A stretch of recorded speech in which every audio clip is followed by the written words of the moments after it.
This week on the Orange Box podcast, we talk about the reason for the Xbox Allies pricing, and we mix things up with some different topics due to a slow news week, and more.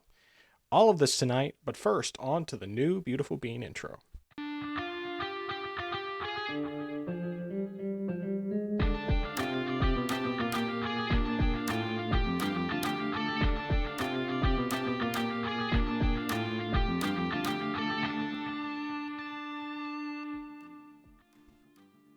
Welcome to the place where PC and console gaming talk combine. This is the Orange Box Podcast, episode 107. I am your host, the man who's eaten so much chicken this week that he is starting to grow feathers, Nathan, also known as the Frozen Gamer 87. And joining me, as always, the man who, being an Xbox, is dead, Justin, better known as I Am Zaracon. How you doing today? How's your week been? It's been pretty slow, but there's been a few interesting things. So I've been trying to go back and just relearn a lot of the Japanese that I've lost from not using it, and I've been going, like every day or so trying to go through these different kanji lessons, and a lot of it so far has been, yeah, I know this, I remember this. There have been a few where it's been, okay, I know I've learned this before, it's familiar, but I just need to remember it completely. And then I'm starting to get to a point where there are some that are going, okay, I need to slow down right now because there's no way I can remember these, and also trying to remember all the different readings because you've got, the onyomi and the kunyomi readings, and so I'm just like, all right, I need to slow down my pace here because I think the training plan that I'm on is just it's going way too fast for me right now. So I'm just thinking slow down, make sure I'm more or less completely familiar with what I've learned so far, especially with trying to remember some of the readings, and then also just know how to write out the kanji in particular, because there's some where I can recognize it clear as day and go, oh yeah, this means that. But if I'm trying to write it down, I'll think, I don't know how to write this. So that's something that I'm working on, just trying to get caught up on that end. But I'm making progress. I just have to make sure that I keep going at it and don't, take a long break and undo all the training that I've done so far. And then I guess this is sort of a future thing, but I finally went ahead and got a Blu-ray drive enclosure for an external Blu-ray reader for my computer, and so it should be coming in tomorrow. And that being said, once that comes in, I'll finally be able to do my plan of going ahead, ripping my Blu-rays and DVDs and just storing them onto a hard drive, and then trying to set it up to my network so that way I can watch it from any device that has access to it, to different computers, or if I want to watch it shows or movies on my phone, I can sort of do that. It's gonna take a while because depending on how what I'm even trying to rip, it could take a long while. So I know it's gonna be some sort of weekend project, and I know that it's gonna take me a long while just going through all the different shows and movies and stuff and trying to get them converted over. I do know one of the first things I do want to have ripped is the Twilight Zone, and primarily it's because the whole collection, the way the discs are organized, and I thought it would be better on the Blu-ray since those have more capacity than the DVD collections did. It's still worse because you have stacks of Blu-rays on top of each other, and if you want to get to one disc, you have to pull out all the Blu-rays on top of it just to get to that one disc.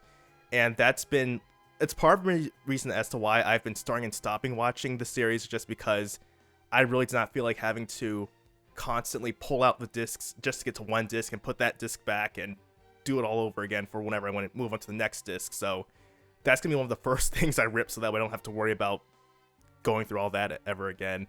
But yeah, it'll be nice to get that finally set up, and also if anyone happens to want to watch something, I say, okay, just go into here and you can access the movies and whatnot. But yeah, that's really everything that I've been up to this week. It's been pretty slow for me. Well, sometimes it's good to have a slow week. I wish I could say the same for me. It's been kind of hectic. Just a lot of stuff going on. I think honestly the biggest thing, of course, my wife had her gallbladder removed last week. And so I was kind of basically playing double duty, handling a lot of stuff in the house. And I know I haven't even done everything that she normally does because it's just a lot of things I don't think about because they're just not things I typically have to do. And of course, I'm also working full time on top of that. So it's been a lot busier a week than that's what I'm used to. And then work, especially like yesterday and today, just had like some more stressful days because of stuff that came up that had to be resolved, and it was kind of like I was the person to do it. So, I mean, on the plus side, my days went by pretty quickly. It's just they were very busy days and more stressful than I would prefer. So, it is what it is. But my wife is recovering. She's walking around normally now. She has a weight limit. She can't lift more than 10 pounds until after her doctor clears her for that. So, her follow-up appointment is next Monday. It's either Monday or Tuesday. I'm pretty sure it's Monday. So until then, she can't lift anything heavier than 10 pounds, and just basically trying to get the kids to help with chores as much as possible, getting them more in the habit of doing that. I mean, they already do some chores, but it's trying to get them a bit more involved, especially because of the fact that my wife hasn't been able to do as much, and of course, with me working, I just don't have as much freedom from that standpoint. But let me see here. As I referenced in my intro, so we've had a meal train thing, and we've gotten dinner. Other people have brought us dinner every night for the past week. Tonight was the last night, and of the 7 nights or 6 nights or whatever it's been, we've had 2 with beef and the rest with chicken. So it's been a lot of chicken, and I mean I don't mind because I like chicken, but it was still nice to have something a little different this time, even though it's all been good. But yeah, trying to think if there's anything else. Of course, obviously, Saturday I ended up spending a good amount of time just working on prep stuff for the live stream. For the 24-hour live stream this coming Friday, and so I got most of the stuff set up on Saturday. I've been messing around with it a little bit since then, off and on. Today I got my streamer bot set up, although I haven't been able to test out the chat function yet. It should work. It's just that I haven't been able to do a test stream to test it out, so I'm probably going to do a test stream tomorrow. I'm just not entirely sure whether I'm going to... I mean, more likely than not, I guess it's probably just going to have to be something that I do after we get back from discipleship, because I don't think there's going to be enough time before we have to go. I don't know. We'll figure it out, but I do need to test that out. But something fun that I added is voice commands, so that certain audio clips will play when I say certain phrases. And I tested them out, and they mostly work pretty well. Let's just say that there's quotes from Lord of the Rings, and there's quotes from Strong Bad and Sasquatch Gang, and there's still some that I forgot to set up, like from The Office and Brooklyn Nine-Nine. And I can't remember what else. I know there's some other stuff I'm forgetting about. Frasier. Just like a bunch of random stuff, so I'll try to... I mean, it's... Once I found out that was an option, I was definitely wanting to do it, because I do have some of the clips like mapped to buttons on my Stream Deck, and or the application, and that works. But it's less convenient and it feels less natural, than it just happens when I say a certain word. And so yeah, it should add a little more interesting aspects to it. And I may or may not set up voice commands related to the chat bot things, because it's not hard to set it up. It's just mostly that I'd have to figure out what word I could say that would not be something that I wouldn't be saying enough to where it wouldn't just like constantly be popping up every time I say it. So I'd have to either come up with different keywords or something else. More likely than not, I'll just have the application open, and then rather than having to say something, I can just click and select the thing, and it'll automatically bring up the message that I have set with the chatbot. So I may try to get it dual streaming to Twitch and YouTube, but only if I can figure out how to do that quickly and easily, because if it's going to be too complicated, I'm not going to bother with it. It's just basically, if I can get it working well, then I'll do it, but otherwise I'm just going to not worry about it. I do know the one thing that I definitely need to fix from the stream I did the other day is I need to fix my mic audio, because while I was coming through just fine, it was just picking up too much background noise, and I think I had the gain maybe turned up too high on my microphone. But I may just need to add like a filter to filter out background noise, especially if the kids are being noisy. So I'll probably I'll test that whenever I do my test stream. Worst case scenario, I'll do a test stream on Thursday, but I'm hoping that I can just get my last test stream done tomorrow, and then maybe at most do like a very brief one on Thursday, just do one last minute check on everything. But hoping to be up later tonight and tomorrow night, and or up early so that Thursday I'll be ready to go to bed early and just get hopefully lots of sleep before I do my stream on Friday. But yeah, I think most of the stuff should be good to go. So yeah, that should be everything.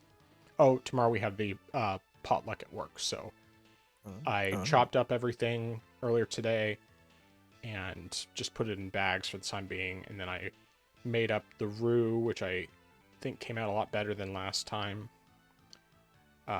before we started recording, and that's just cooling down, and then I'll stick it in the fridge overnight, and then I'll get the curry started pretty much first thing tomorrow, because it takes a while for it to get up to boiling with the water and all the veggies and chicken in there before it even starts cooking. And then the plan is just, however long it takes for that to finish, once it's done, I'll transfer the majority of it to my Instant Pot, and then it can just stay warm until I go to the office, and then from there, just, do the thing.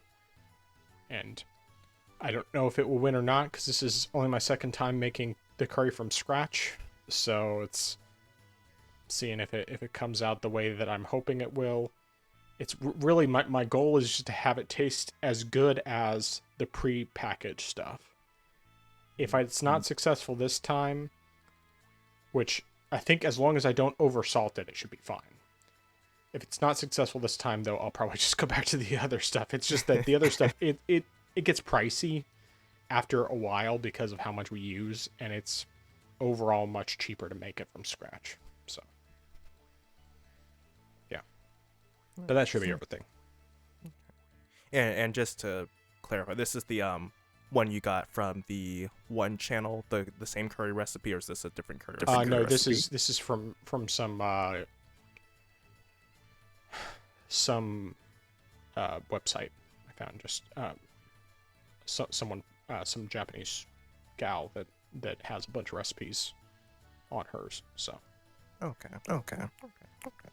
I think honestly, just really the key thing is just for it to not be too salty. That's the big thing. And last time it was just I was not careful enough, and I'm usually a lot more careful when it comes to not overdoing the salt. But It's my first time making the curry completely from scratch, and it's like the salt balance is perfect in the pre-made roux cubes for my taste, but mine just did not end up nearly as good. So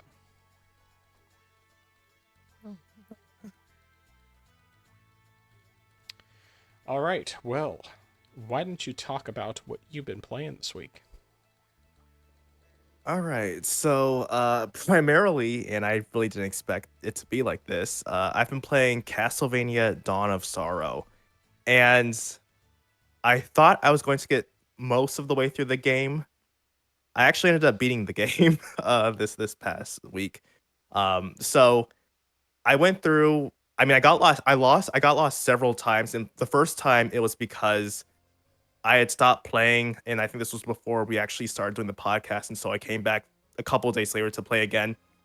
And I was trying to figure out where to go, and I was thinking to myself, well, I know what I'm supposed to do. I know where I'm supposed to go, like what the next step is, but I don't know what I'm doing wrong. And I kept going all around the map until I realized, you know what?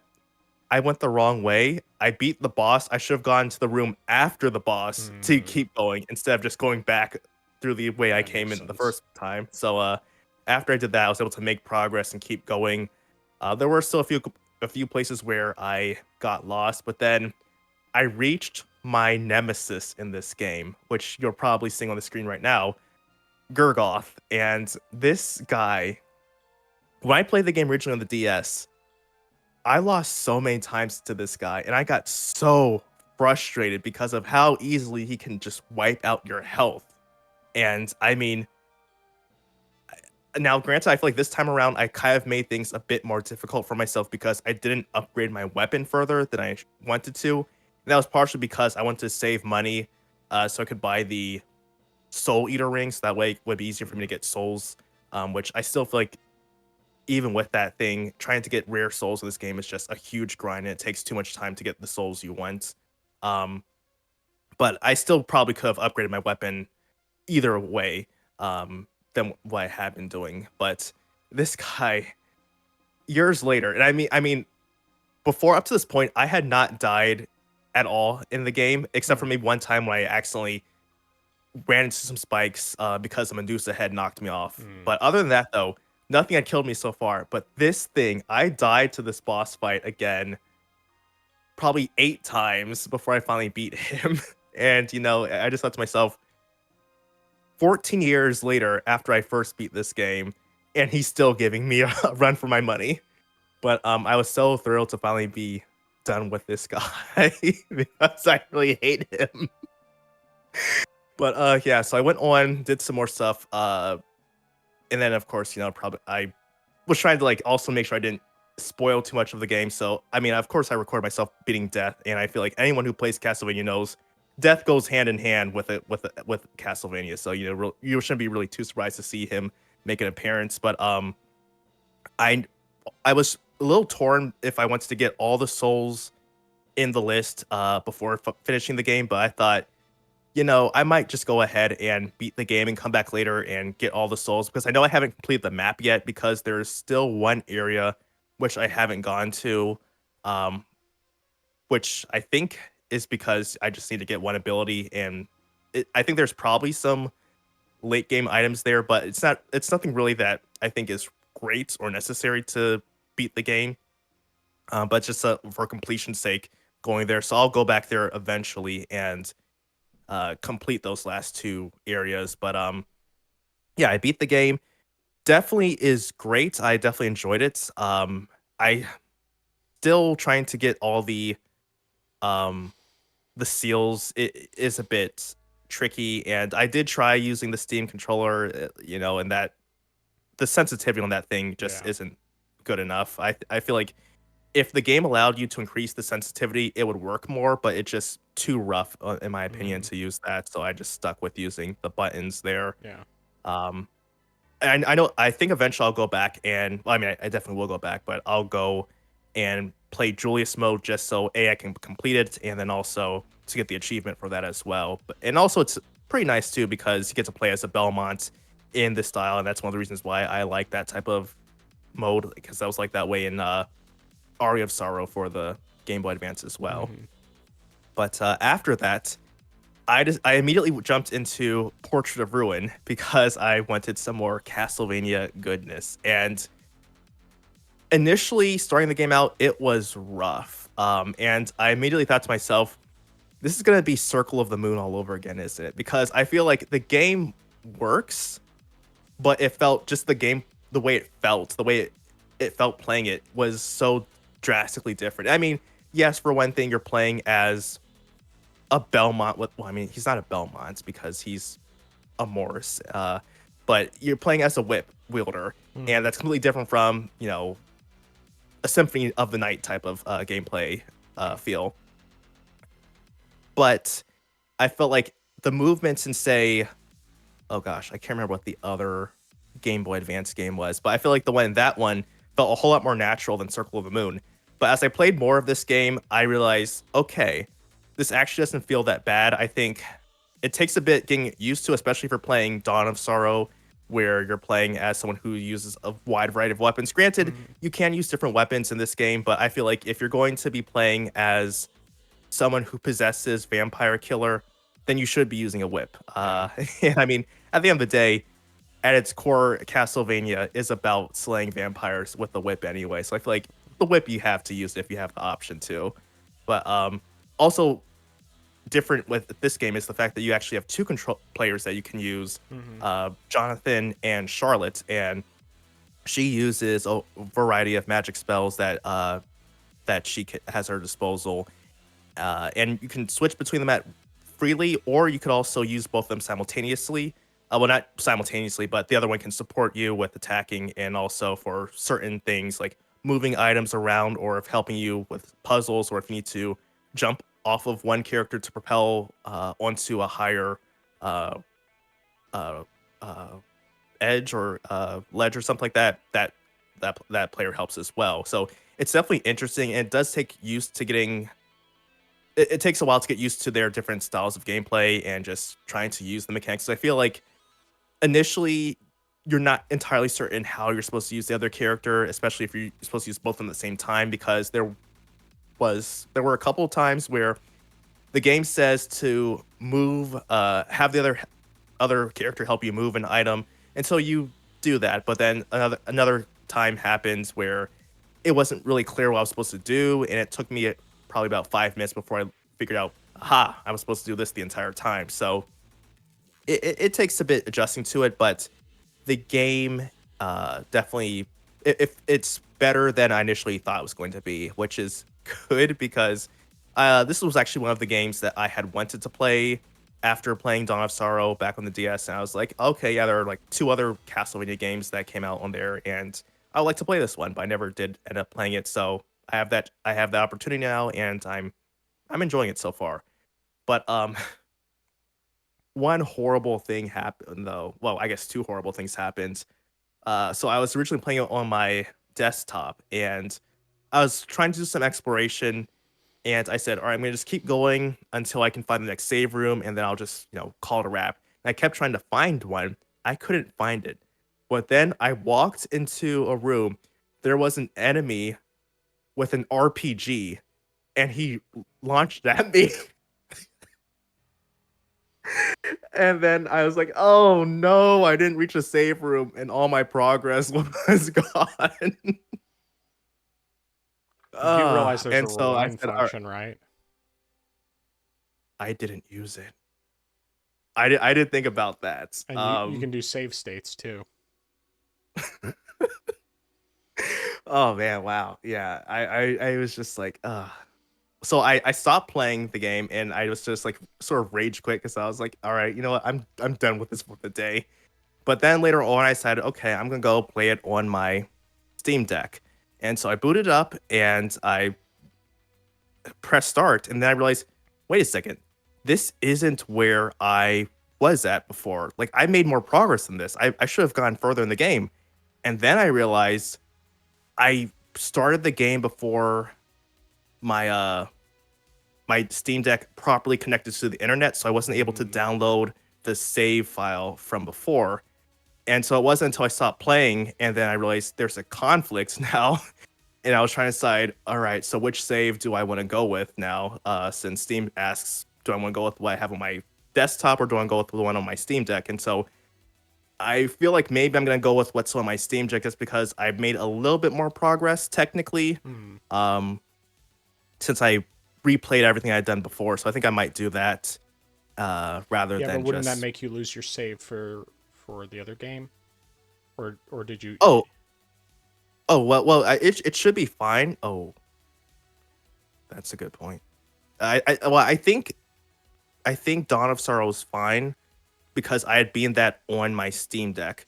But I started Portrait of Ruin on the desktop. But Okay, stopped playing it on there. gotcha. And yeah. But yeah, so that was just a mess and a half there. But yeah, I'm definitely enjoying it though, and I don't so far I don't think it's as good as Dawn of Sorrow, but I think it still is a pretty decent Castlevania game. And then lastly, because I needed to get some footage for my video, I went back and played Expedition 33 and I started over in a new game, just to like get a spoiler-free type of footage for people who haven't played the game before. And it's it's incredible playing the game over again and realizing how much I know that I didn't know when I first played the game, as well as just certain things that I forgot about or that I had questions about earlier when I first played, and realizing, oh my goodness, that was the answer for the question I had the entire time. Yeah. And just like certain things, which I don't know if the writers were just thinking, ha, this is foreshadowing, you just don't know it. And I'm just like, wow, this is great. But unfortunately, the problem is, I know I wanted to play up to the point where Mael joins the party, so that way, people can see the different variety of combat that's available in the game. Hmm.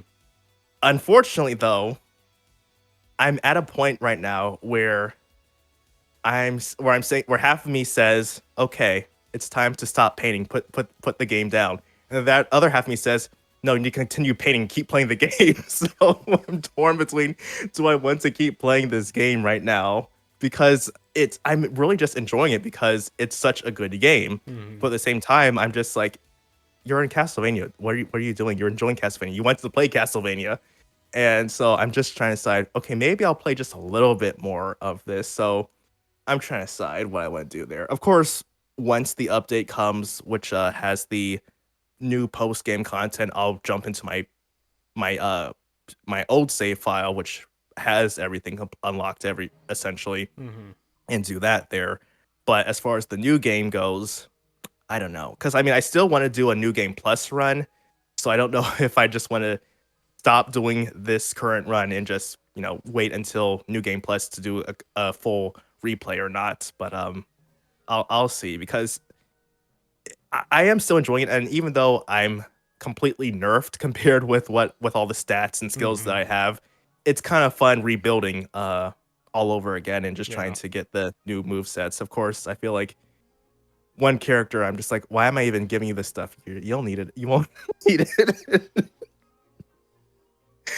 But yeah, I'm still enjoying this game. It's just that good of a game, and replaying it just makes me appreciate it more. This time around, just because I know more than, and even still, like, even though seeing some characters, it's like, wow, this was a great time that we had together, and even just like right with the Gomage, it's like, oh man, all these people here, uh, you know, I think there was probably one character I didn't interact with before when I was first playing that I Hmm. realized, oh, I could have talked to this character the whole time, and then, oh, you're actually in the cutscene, and I just thought you were some random character that showed up. So it was interesting on that aspect too. But yeah, that's everything that I have. All right. So, one of the things that I'm trying to think, just looking at the games you played again and seeing if there was, I feel like I had something specific I wanted to mention, and I'm already forgetting what that was. Um,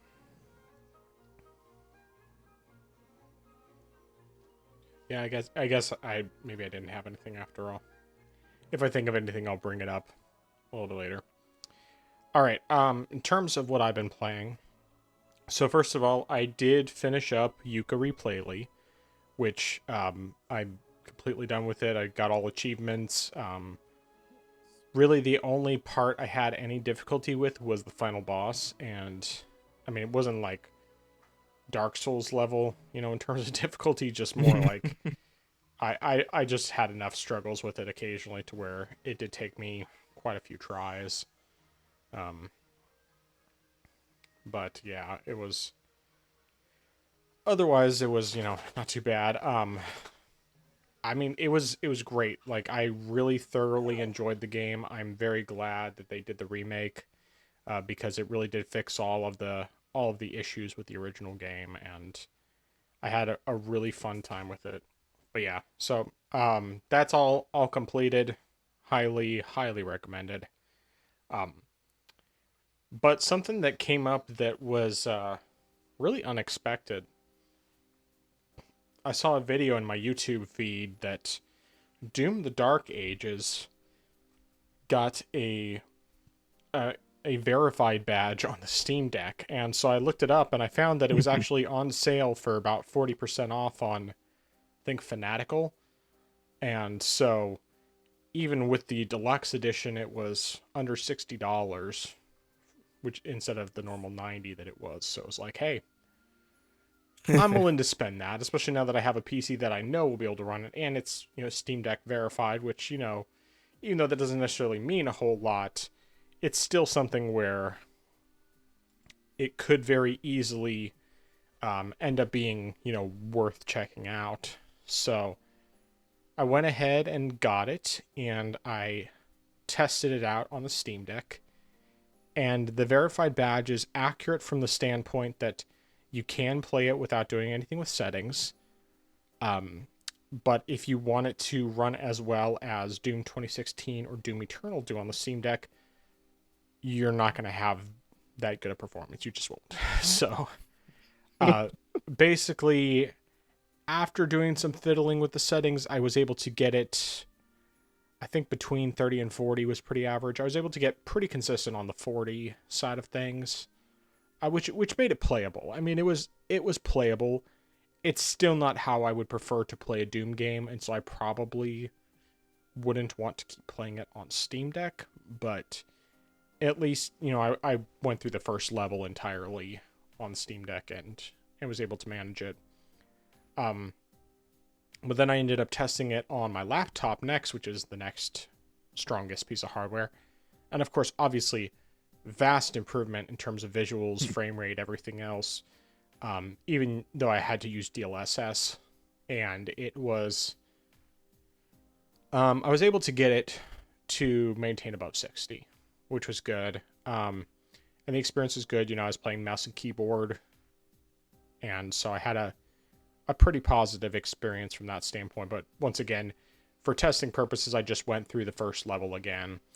And the footage that's actually being shown here, it's split 3 ways. So you have Steam Deck, then laptop, and desktop. And so then I got a chance to do it on my desktop. And of course, even though it still doesn't run as well, anywhere near as well as 2016 or Eternal, I was still able to get between 80 and 100 FPS on average running natively at 1440p. All visual settings maxed out. Obviously turning off like motion blur, that sort of thing. Just stuff I don't like. But yeah, pretty solid experience from the performance standpoint. I mean, for a game that has forced ray tracing, it really runs pretty well. Still like nowhere near the level of Doom Eternal or Doom 2016, where Doom Eternal, before I even upgraded my graphics card, I was getting well over 120 FPS on average, sometimes up into the 190s. And I haven't actually tested Eternal since I upgraded my graphics card, but I'm sure now it probably runs well over 200, pretty average. So either way, overall, I was pretty happy with performance. Now, in terms of the actual gameplay, the first level, I was a little bit concerned because it definitely felt like a step backwards from both 2016 and Eternal in some ways. But then when I actually got to play the second level, which is what I played on stream, um, and I started getting more mechanics introduced, more upgrades, that sort of thing, I realized no, this in terms of the way that upgrades function, where you get a little bit at a time, and then the gameplay gets better the more upgrades you get. That's pretty much the same as it is with this. Now, of course, the types of upgrades you have are different because you're using the shield heavily.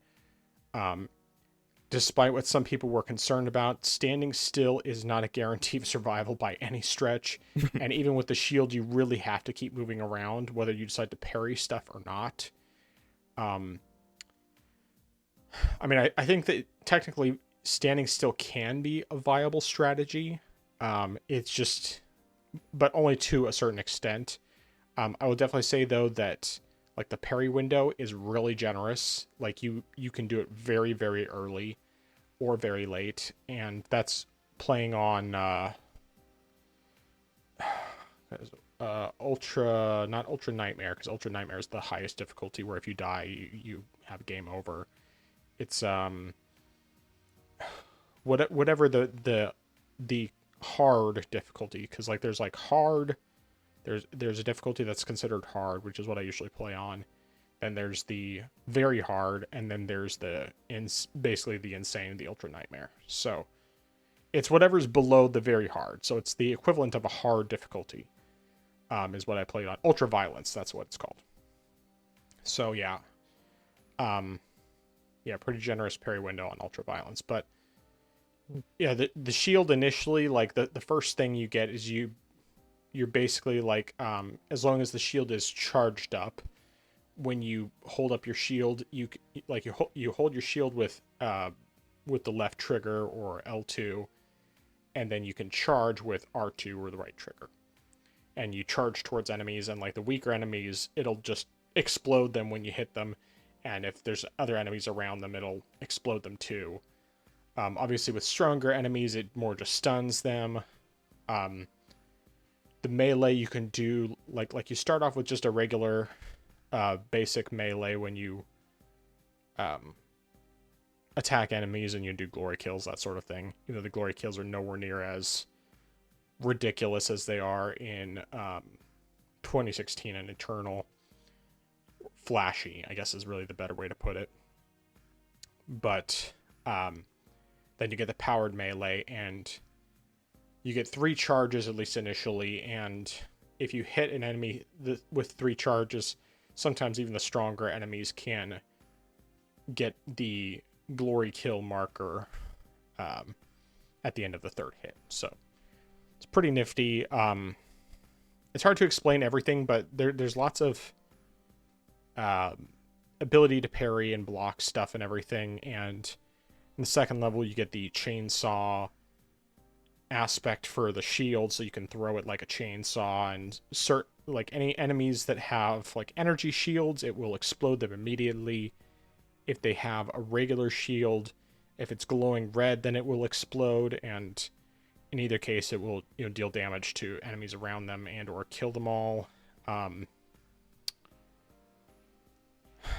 So far I just have a shotgun, something that's basically kind of like an auto rifle more or less, and then an energy type weapon that's really just mostly effective against energy shields. And that's about it from that standpoint. But yeah, overall, I was enjoying myself. This is not a game I'm planning to stick with right now, because I still really would like to finish Eternal before I dive into this one deeply. But more than anything, it was a matter of, for one, I wanted to test out the game, see how it runs on the 3 devices. But also, I wanted to play it because it was a good way to test how my computer does on a heavy load like that while streaming. Because in the past with the 2080 Ti, I mean, especially when I was doing it all from one computer, including the streaming, it would struggle more. But even when I switched over to a dual setup, there would still be times where it would struggle a bit on the frame rate because there's just only so much you can do with 12 gigs of VRAM when you have a computer on for 15 plus hours and then it's having to, use all the VRAM to not only run the game but also to stream the game to another computer so that it can be streamed out to the internet. So we'll see how everything does when it actually gets to the full length long stream, but overall I was very happy with how it did. And so yeah, along with that, I went ahead and tested out another game that I hadn't tested yet since I upgraded my graphics card, and that's Diablo 4. This one was interesting once I turned on the frame rate counter, because I ended up having to do this separate from the stream.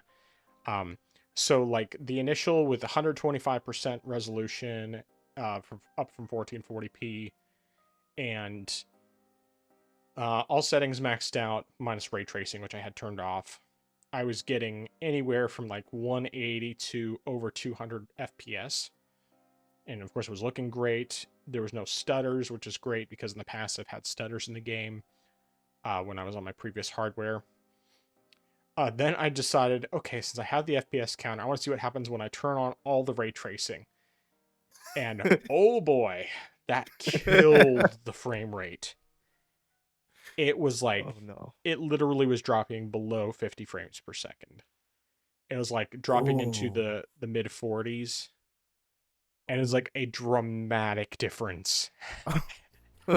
And so I didn't, and that was before I even got into combat. That was just me walking around the town.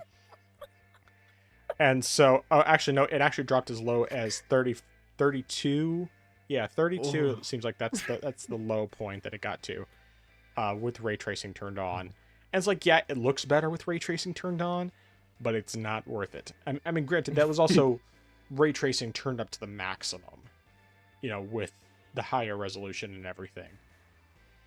So I completely turned off ray tracing, went back to my regular settings. I tried a couple different things, like I did 200% resolution, and I was still getting 90 to 120 FPS.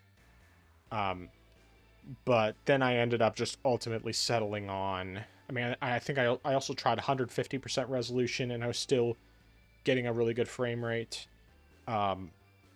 But ultimately I just decided, I'm just going to go back to 125% because I'm still getting in the 180s and above on average. And so that was plenty good enough, and I was pretty pleased with that. So that's probably just going to be what I stick to going forward. But more than anything, I'm just glad. I don't know how much of this is, I mean, it's probably mostly because of my hardware upgrades, but there may be some of it that they've just done some more optimization since the last time I played.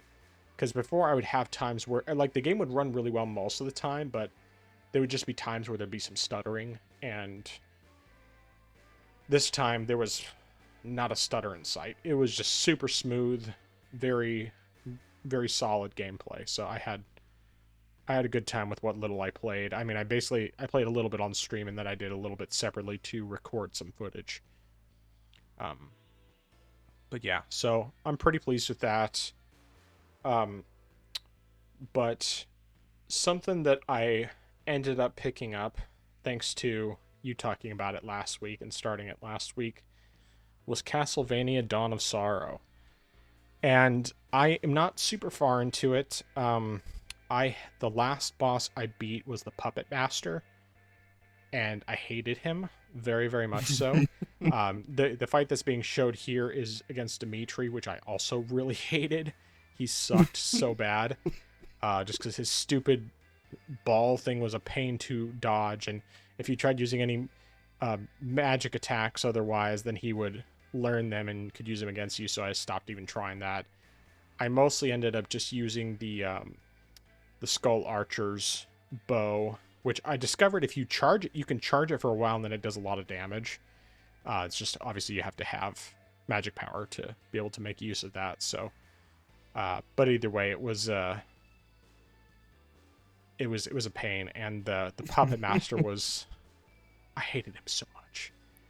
I wish I had, it took me a while to discover that the best way to deal with the higher up puppets that he puts into the Iron Maidens was to have a weapon that was a throwing weapon. I mean, I wish I had something that could like arc it upwards. Theoretically, I could have done it with the skeleton bones that throw, and I didn't really think of it at the time, but that also uses magic power, so it's like that would only work for so long. But I ultimately just settled on getting, I think it was the throwing sickle was what I was using. And that helped a lot. I mean, it still was a pain in the butt because it's like getting the ones on the lower level, no problem. But when he does the ones on the higher level, if you don't hit them quickly enough, he'll get them in that Iron Maiden and then do a ton of damage to you. And it's just like, I hate this guy.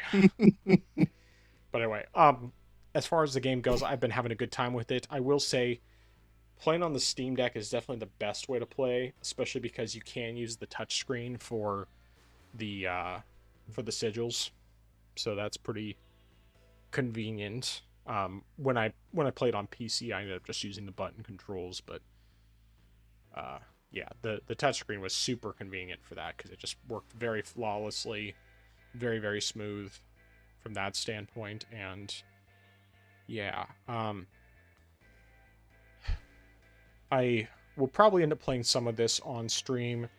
I'm guessing the game's not very long, but even if it's not super long to beat, I always want to get 100% before I finish the game, so, or whatever the maximum percentage is. So I'll be slowly working on it, but I think right now I have like maybe 5 to 10 hours in the game, something like that. I haven't gotten a ton of time to play just because I've been more busy in general, but when I played, I've had a good time with it. So, that's pretty much it for that. All right, so the game I ended up playing was Dark Souls Remastered, and so initially, of course, it was getting you to help me out with getting a weapon transferred from one of my higher level characters to my newest character that is on my 4th playthrough of Dark Souls as a dex build for the first time, and that's transferring, of course, the Black Knight Halberd because I know it's ridiculously powerful, and I had a bunch of them on my other characters. Unfortunately, after all the effort we put in, I discovered, I have to have 22 levels higher of strength than what I currently have in order to be able to use this weapon. So I ended up using soul duplication. I probably should have just used enough to get my strength up to 38 so that I could use the Black Knight Halberd and then just use the rest of the souls on something else, but I wasn't really thinking about the fact that I should use the souls on something else, and so instead I ended up just using all the souls I had, and I had so many that ultimately I ended up at like level 100 something. By the time I had finished using all of those, my stats were really high already. And then another time I had to use the soul duplication for something else. I think it was just I wanted to get one of my stats up a little bit more because I was having a hard time getting up quickly enough with my character. So I think now I'm at like level 130 something or 140 maybe. It's ridiculous, but I was just okay, I'll go through Honor Londo so that I can get to, go through what you call it, what's the name of that place right before Honor Londo? For some reason I'm blanking on it. Sense Fortress. Yeah. So it didn't take me super long to get through it. I ended up falling off the edge a handful of times, which was definitely annoying. But I, eventually got through without too much difficulty. Had no issues with the Iron Giant or Iron Golem. I guess it's Iron Golem. And initially my intention was, okay, I'll just play until I get to just before fighting Ornstein and Smaug, because that way, in Honor Londo, because that way I can do that on stream and see how I do with the Black Knight Halberd. And then after I, played for a bit and got things kind of set up, I ended up just going into the fight, and oh man, it was so easy. One try, no problems whatsoever. I took out like a third of Ornstein's health with one hit, and it was just so fast. Like I went into the fight with 9 Estus flasks, and by the end of the fight, I think I still had 4 maybe. Right now the footage is I'm in the middle of fighting Smough, Super Smough, and I have 7 at the time. But oh yeah, that's right. And because my health bar is so huge, I ended up having to use 2 Estus flasks. So yeah, I'm pretty sure I ended the fight. I had 4 Estus flasks left. So yeah, it was. I mean, of course, for one, because of the fact that I've done this fight enough times, I knew how to avoid the attacks a lot more easily.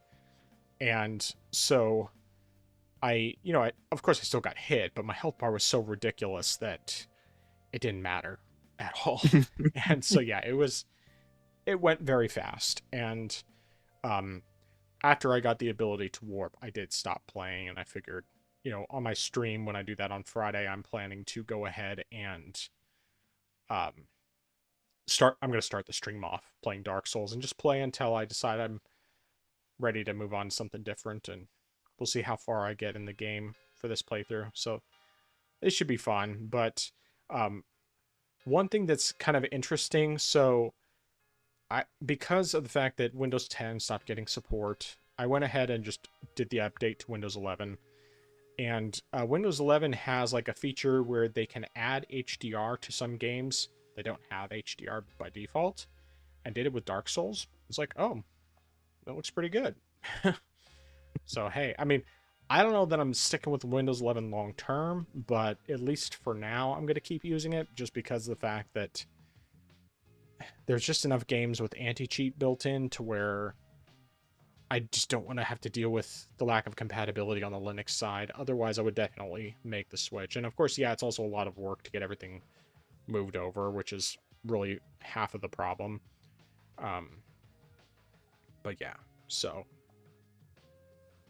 what was nice, unfortunately, I mean, like, so I thought I was recording when I first went into Honor Londo, and I was going past the Silver Knights, and so I was like, oh yeah, sweet, I got it recorded that I made it past the Silver Knights on my first try, no issues whatsoever.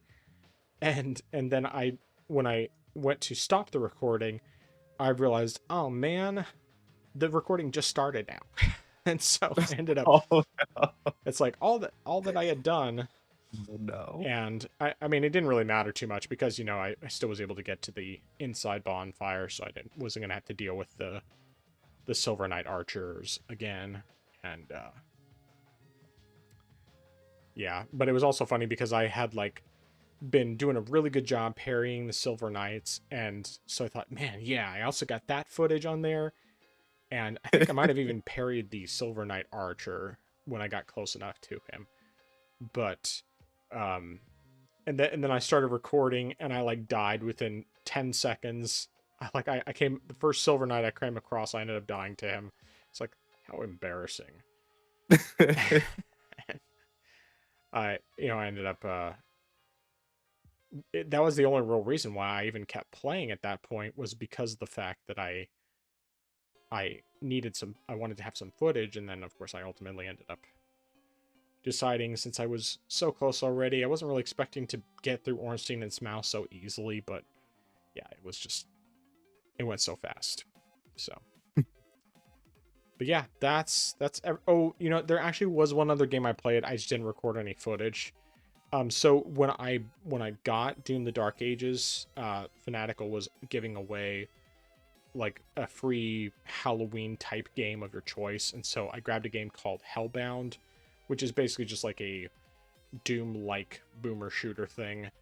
And I played a little bit of it on Steam Deck, and it runs just fine, but it didn't really keep my attention for very long. I wasn't doing well. I mean, granted, I had it on the highest difficulty, but I was just kind of, it wasn't clicking with me, control wise or otherwise. I might give it another shot eventually, but since it was technically a free game, we'll see if I ever really play it. That one I'm honestly less interested in. It was just basically of the choices, there was only that and one other game that interested me, which was more of like a 2D kind of Doom game sort of thing. 2D side scrolling type of Doom game. Maybe a roguelite. I can't remember if it had that element to it or not. It looked kind of interesting, but I opted for the boomer shooter instead, and it's all right. I might try it again, like if I run out of those kinds of games to play. But right now I have, of course, finished Doom Eternal. I have Doom: The Dark Ages. I have, I think, 2 other boomer shooters that I got, one through GOG and one on Steam, and actually, well, there's probably more than that as well. Some other random ones, and then there's Warhammer Bolt Gun that I also have that I would definitely like to play. So I have enough boomer shooters to where I'm not. Hellbound is pretty low on my list in terms of interest levels. So, but yeah, that's everything. Okay. So I'm going since that I guess since we're sort of on that topic, I want to jump back to Doom: The Dark Ages. Definitely enjoyed watching the footage during the live stream test. Um, I know that when you were playing, it did seem like the shield replaced the hook shot from Eternal. It also, once you have that upgrade, does it seem like it is also replacing the chainsaw, or is like the chainsaw coming back as like its own?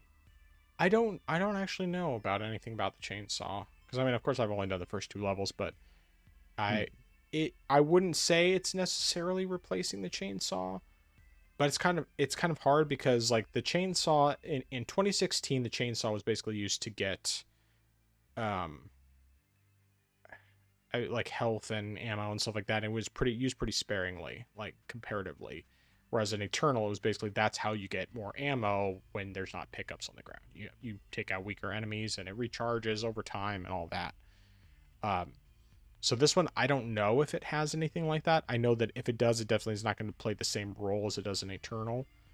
Um, but yeah, so far it's basically just like a way to another way to kill enemies from afar. And I mean, throwing a chainsaw shield is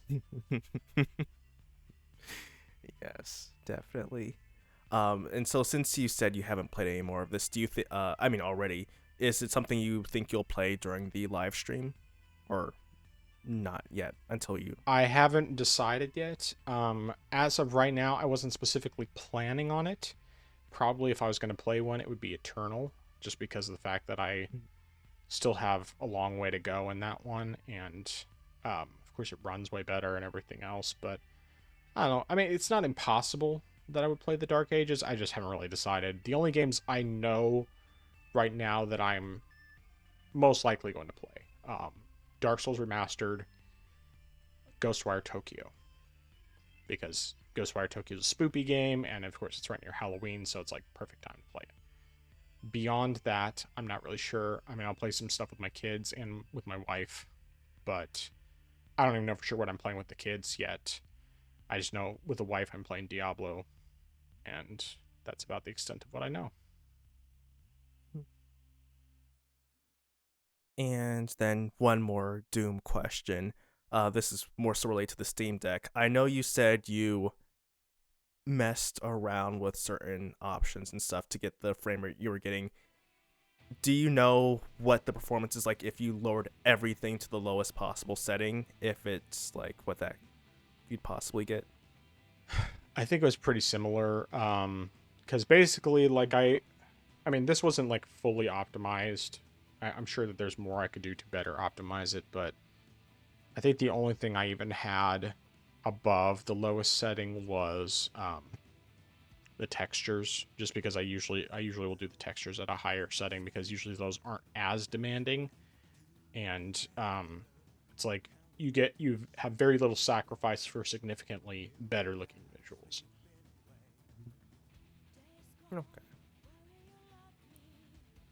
And then Castlevania Dawn of Sorrow.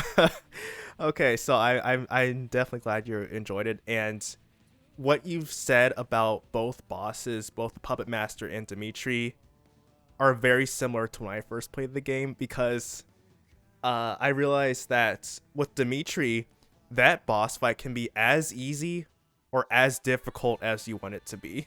Because when I first played the boss fight, I gave him the axe ability, the axe armor ability, just because axe armor is what I use, and so like I gave it to him, and so he's always hurling axes at me.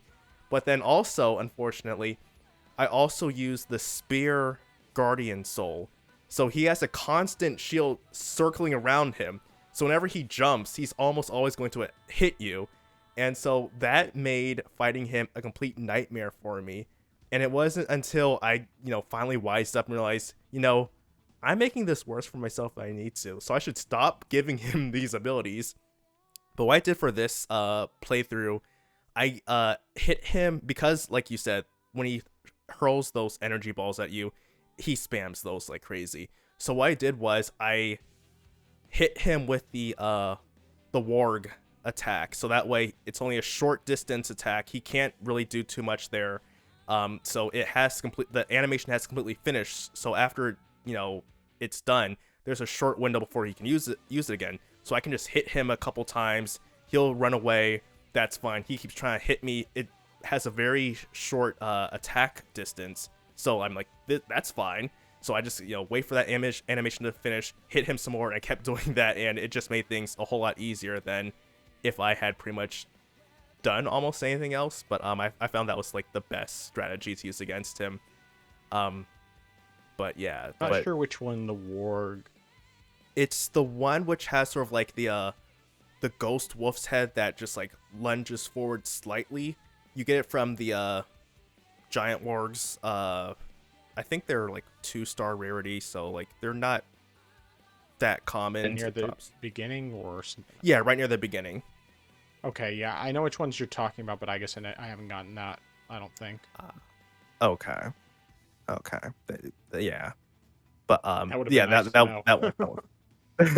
Yeah. Because it's just like dodging those energy balls, like it was kind of a 50-50 thing. I mean, like if I went far enough away, then they would fade before they got to me. But half the time when I was trying to jump over them, like sometimes I would manage to clear them, and then other times I would get hit.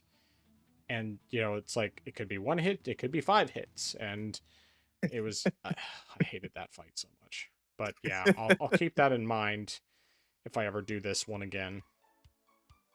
Yeah. And honestly, that was just something I thought about this time around, because I thought I was trying to just dodge the attacks initially, because I said I'm not gonna give you anything, because I know what's gonna happen. But I thought about after trying to dodge a few times, and I was like, this isn't really working out for me. So I said I'll give you something, but I'm gonna limit what you can do. So I just gave him that, and it made things way easier than they otherwise would have been. But yeah. And with the Puppet Master, yeah, if you don't know what's gonna happen with that boss fight, it can be a very rough ride. And yeah, I mean, now I obviously can't see your footage right now. So what weapon are you using? What's your primary weapon that you're using? Well, I don't have footage from the Puppet Master, but I had tried using I was mostly using the Claymore because of the fact that it has the overhead swing, but it was just a little bit too slow, especially with the jump. Okay. I had tried using the Halberd a bit, and Halberd was good in some fights, but having the overhead swipe was a lot more helpful for most of it. It's just, unfortunately, the Claymore is just way too slow for the Puppet Master. If you don't have, because the biggest issue was really just like if I would get hit by one of the doll spirit things while I was trying to get to the puppets to destroy them. Yeah, and I definitely agree with that, about having the overhead swing, which is partially why, even though it is slow, and I feel like sometimes, especially if I'm trying to farm items, I might not, or farm souls, I might not use it, but I typically use the axe weapons just because they have that overhead swing and it's easier to hit. But yeah, that fight definitely is just poor. And I mean, I think I used primarily when I was facing him, I just used the axe armor because similar to what you were saying with the bone skeleton, that just has a nice good arching arching angle, and so it was easier to hit it multiple times. So that way I don't have to worry about, oh, am I gonna miss it or not? And 2 hits from it will destroy them. But yeah, definitely trying to get the puppets before he puts them into the Iron Maiden is just a huge hassle. But yeah, definitely good stuff. I'm glad you are enjoying the game so far, though. Yep. All right. Anything else before we get into news and other topics? No, sir. All right. So we will just discuss one news topic because it's the one thing that came up that had something to talk about. And honestly, it was just more like, okay, we need some piece of news to talk about. So I have something to mention in the intro because otherwise it's just like, okay, there's most of the stuff is just, it's so repetitive. And it's like, okay, we've already discussed this topic before. It's not, it just feels like we're saying the same things over and over. So, but the one news topic that we have is basically that there was an interview with Sarah Bond, president of Xbox, over the weekend, and she basically indicated that the pricing for the Xbox ROG Ally and ROG Ally X was not a decision by Microsoft, but was actually a decision on the Asus side of things. That's pretty much the gist of what she said on that. Any thoughts? Well, so I guess I have to give Xbox an apology since out of everything they've increased price wise, this one isn't technically on them. So I do acknowledge that since Sarah Bond says that was on Asus, then yeah, I can accept that. At the same time, though, I still think the pricing is ridiculous. I don't know why Asus decided to have such a premium price, next to the standard Ally handhelds. And sure, it's more powerful, but I don't think it warranted that much of a price increase at the end of the day.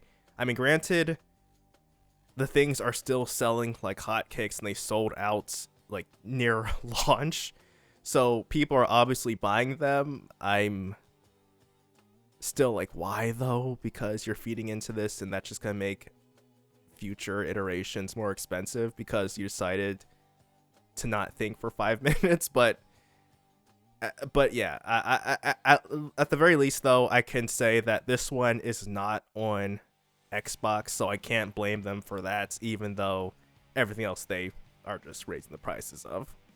So yeah, I was wrong, Xbox. This one wasn't your fault. Well, I pretty much just have to say it doesn't make a difference. I mean, regardless of whether they had any say in what the actual final price was or not, it still doesn't change the fact that it's too expensive. Now, the fact that it's sold out all over the place, I'm honestly skeptical that that is as much Xbox fans as it is. I would say it's probably like 50-50 between actual fans who bought it for themselves and people who bought it to scalp it. Honestly, I think it would be funny if it was scalpers doing it, mostly because of the fact that if scalpers are doing it and they don't sell, then they're going to have to lower the prices, and then people are ultimately going to get them cheaper. But, and it's stuff like that that's just really funny when that happens. But, I mean, from everything I've heard from Xbox fans who have gotten their hands on one of these, especially those who just have never experienced, a handheld PC, and of course Xbox has never done a handheld otherwise, for them, it's largely revolutionary experience. It's something just totally new and different, and it feels amazing because it's so new. But of course, obviously, from everything I've been seeing about reviews, is that the operating system is still nowhere near as smooth as the original Xbox. I mean, as an actual, like, the Xbox UI and all that. They have things like Teams and OneDrive installed by default in there. They still haven't debloated it enough. It's like, come on, Microsoft. Really? You leave this garbage on there? I mean, like, I like Teams fine. I have to use it for work. I'm even using it instead of Zoom for the green screen stuff for the live stream because it seems to do better with the camera quality than Zoom does.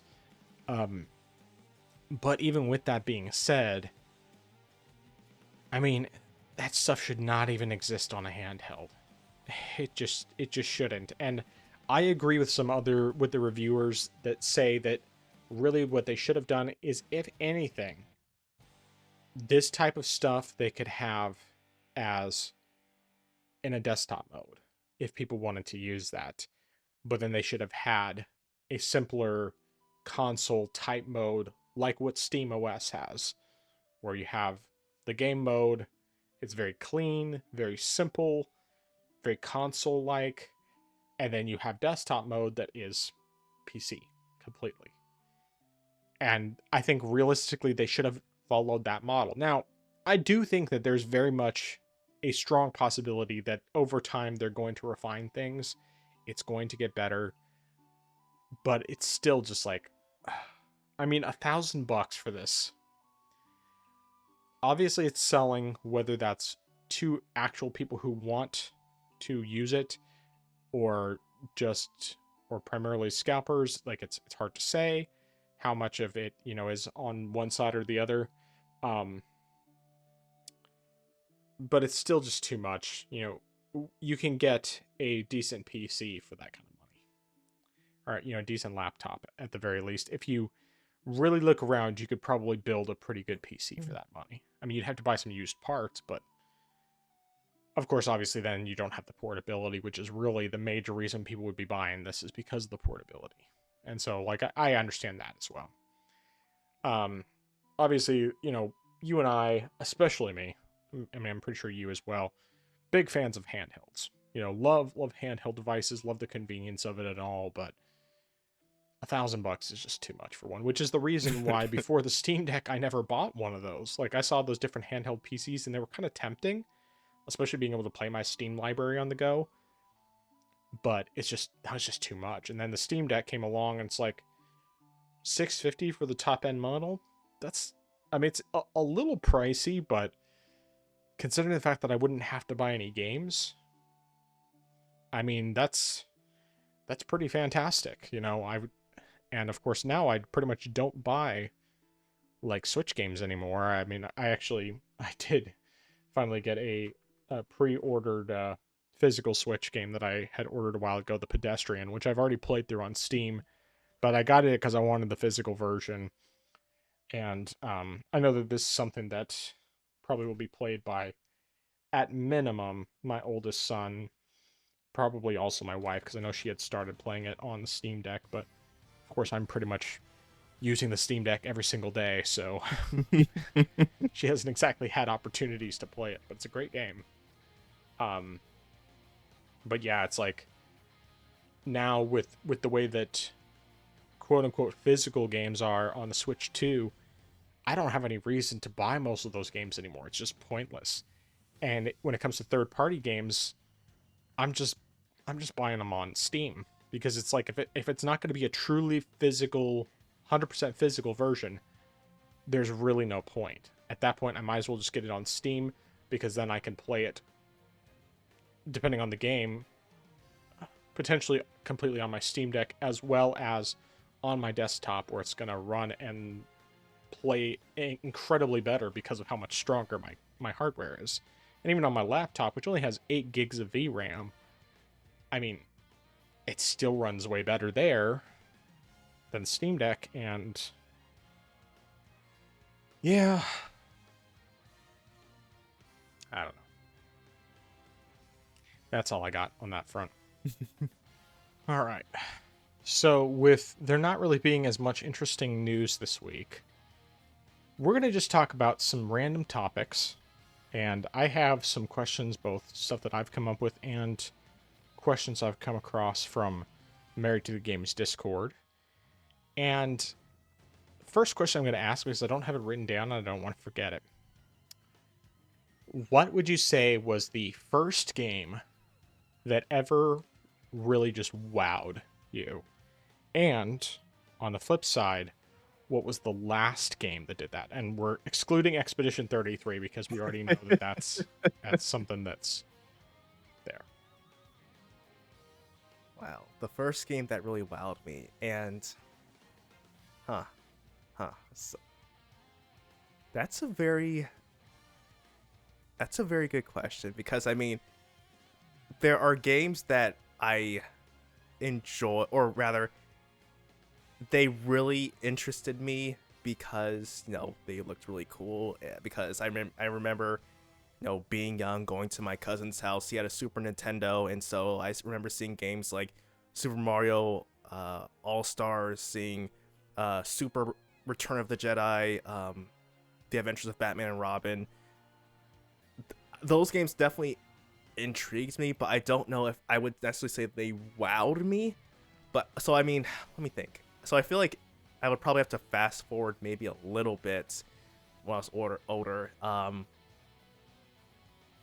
probably gonna say the first game that truly wowed me, or I guess even rather.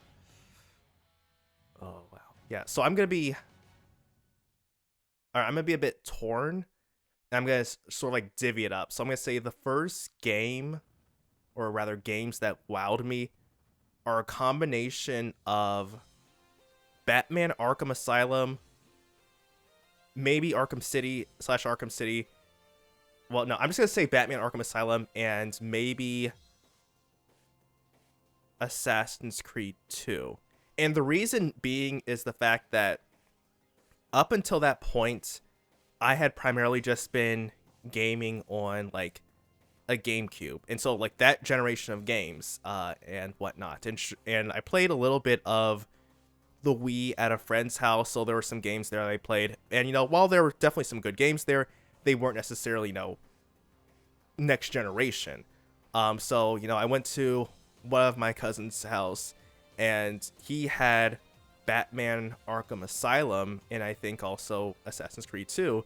And so when I saw those games, I was like, whoa, this is like the next generation of gaming.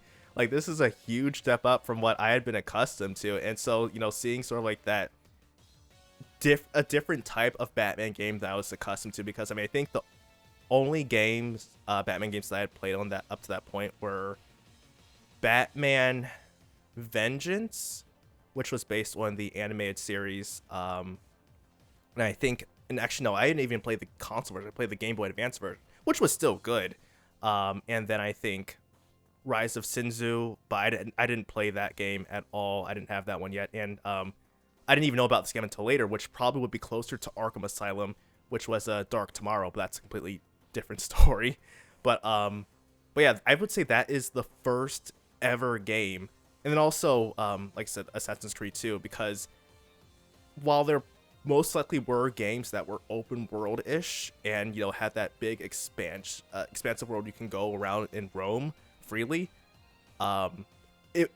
those types of games weren't really familiar to me. So like seeing something like that was completely new, and so it just blew my mind when I first saw it. It's like, whoa, you can like go to these different areas and stuff, and you can do all these different things, and you know, the graphics are truly cutting edge and stuff.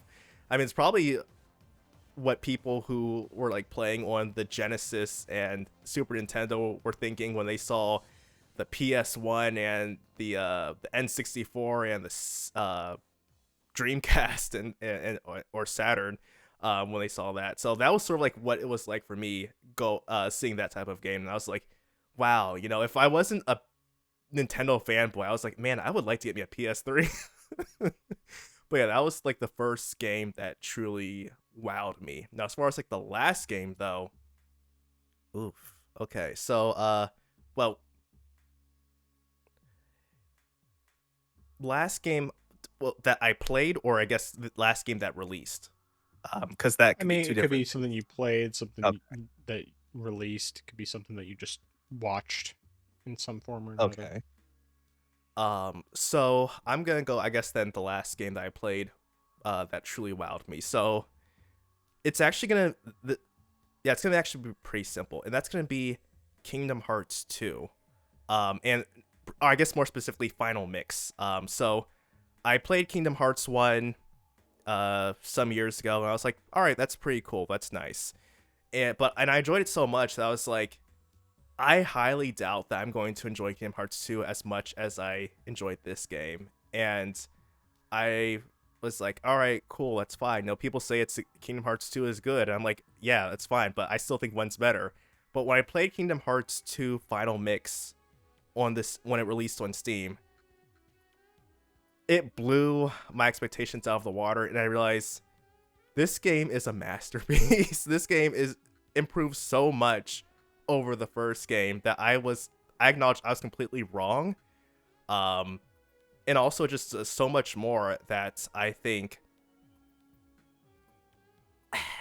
so far from what I've played, none of the other games have come close to touching it. I mean, granted, most of the games that I've played so far have been the handheld versions, like Birth by Sleep and Dream Drop Distance. But I feel like 3, when I eventually get to that, has a very high bar that it has to reach for because of how much I enjoyed this game. And it easily, like I said, surpassed Kingdom Hearts 1 for me. And I feel like, as far as if I had to rank my top 10 games all over again, that game probably helps bump it up higher than Kingdom Hearts 1 did for me before. And possibly like maybe even like reaching spot number 5 just because of how much I enjoyed it. So that I would say would be the last game that wowed me, just because of how well the gameplay felt and how much it improves upon the first one.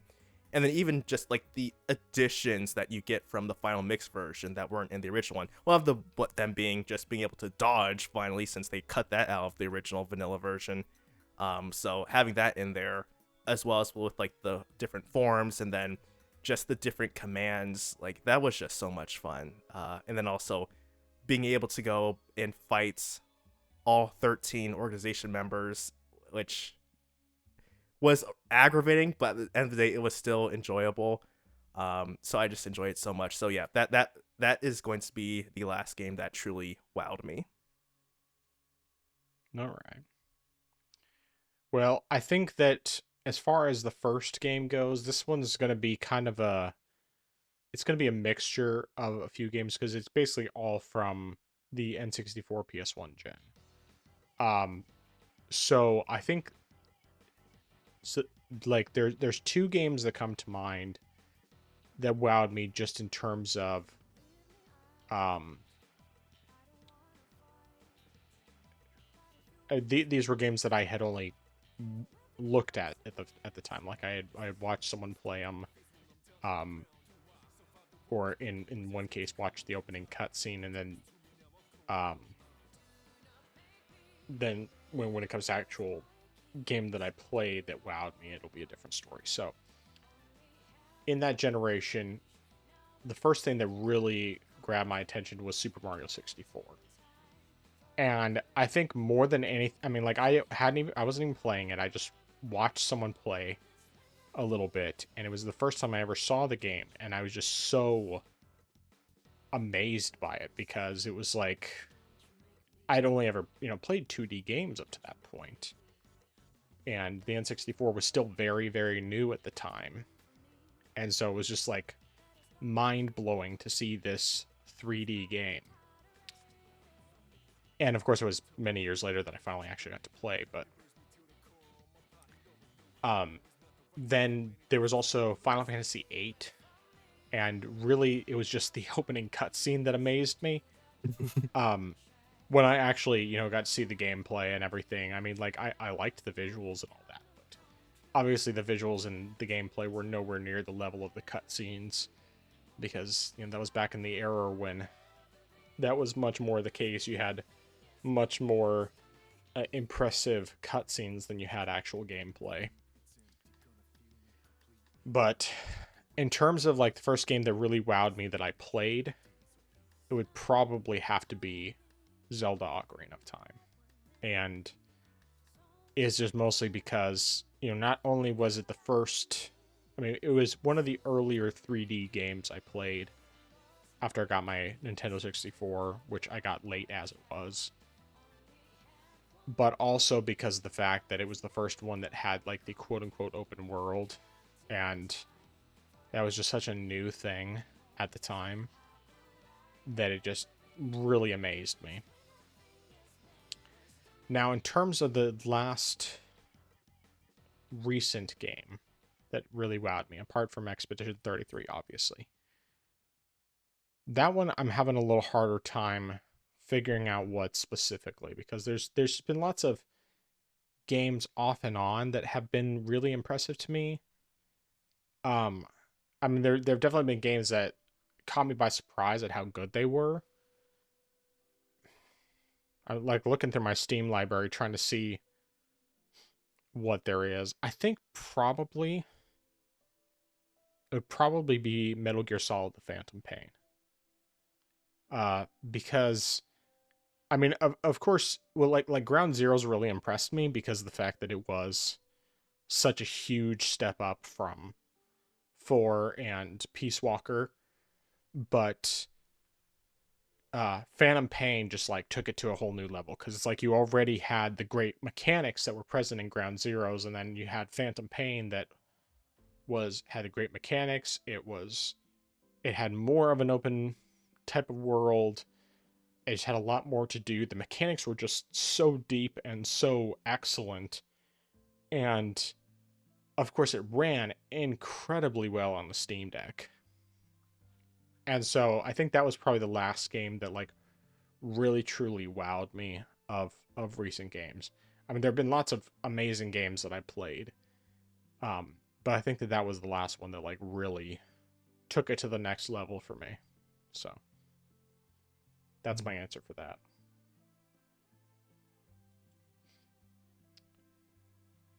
All right, I have some other topics as well, but did you have anything you wanted to discuss? Yes. So obviously we're both PC gamers. We both enjoy game on PC, and we've discussed, why we enjoy it. And I mean, you've made a full-length video, which you've made into sort of several mini videos as far as why you like it. But I think the one thing which we don't really talk about is, or rather, if someone were to ask us how to get into PC gaming, more specifics, what would you say to someone who would want to get into PC gaming? That's a multi-step answer.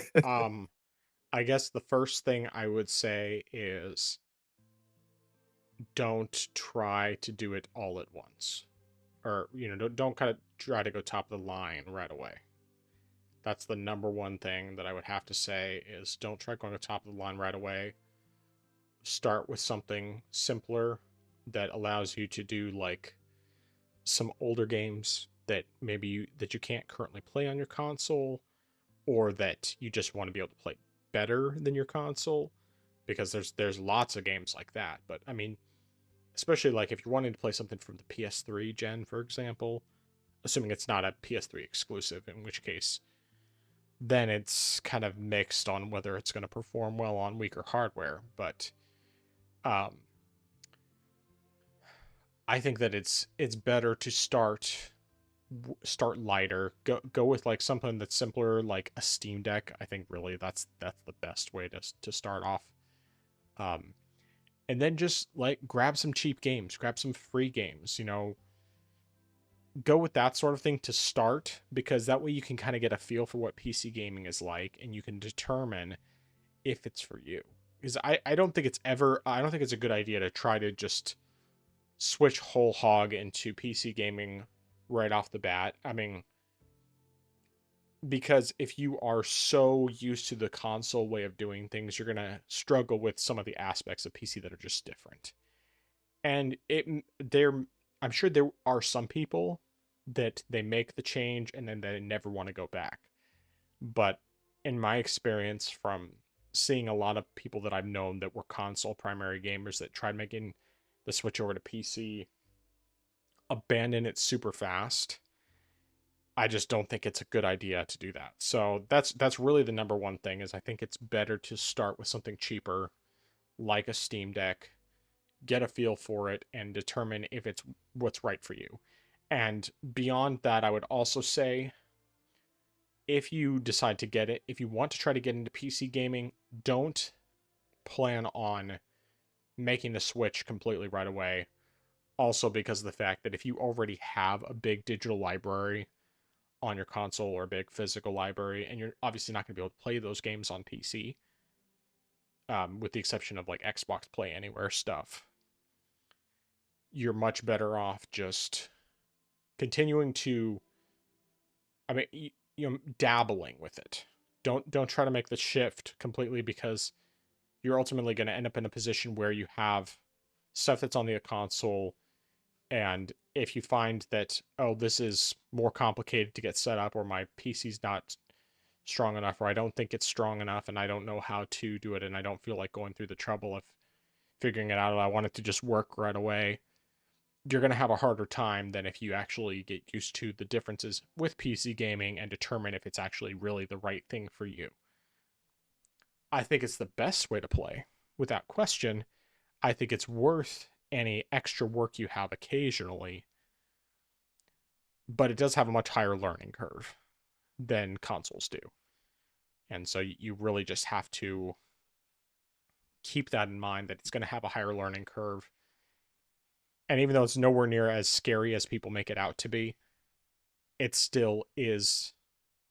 It's going to seem more daunting initially to people who are used to the way of doing things with consoles.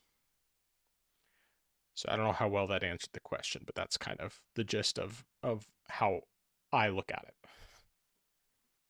Yeah, you actually, I think, kind of answered that a whole lot better than what I had in my head because I was pretty much just going to say like, all right, here's like step, step, step, but you were sort of like trying to help ease them into it, which I think probably is a better approach overall than what I would had in mind. Just because I was thinking of someone who would just be more so, yeah, I'm gonna jump into it wholeheartedly, but I think preparing people to enter PC gaming, especially if they have been primarily with consoles forever, um, that's probably gonna be the best approach. Because I mean, I was originally gonna say like one of the best things to do is to because there's just so much hardware out there, is to sort of just like have a set budget, because I think it's like very easy whether you're trying to, you know, buy a pre-build or if you're going to make one yourself, it's very easy to fall into a trap of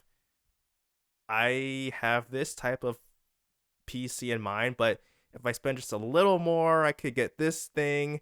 And then you just end up saying like, all right, and a little more of this thing and a little more of this thing. And next thing you know, if you had say like a budget of 1,200, 1,400, and then you end up somehow at 1,800, it's like, okay, yeah. So I mean, I would just say to stay within your initial budget, and figure out, what you're doing there. And I mean, while I think there's definitely a lot of benefit to like if you are getting a PC and you are, while you could get build one yourself, I feel like there's no shame in buying a pre-build. It's just making sure you do that research into getting a decent one, because there are some which, depending on who's making it, or also the selected components that are going into it, some stuff might not perform as well as they could be because there might not be enough airflow, or say a cooler is not sufficient enough for the CPU that's being used. So you might deal with like thermal throttling or something like that. So like there could be some issues there. So like you would have to do some research as far as like what pre-builds are good, and there are definitely some videos out there with reviews as far as this pre-build is not well, this one is good, but there's an asterisk there, or in this one, like this one is something we could recommend, but you just have to do that research there.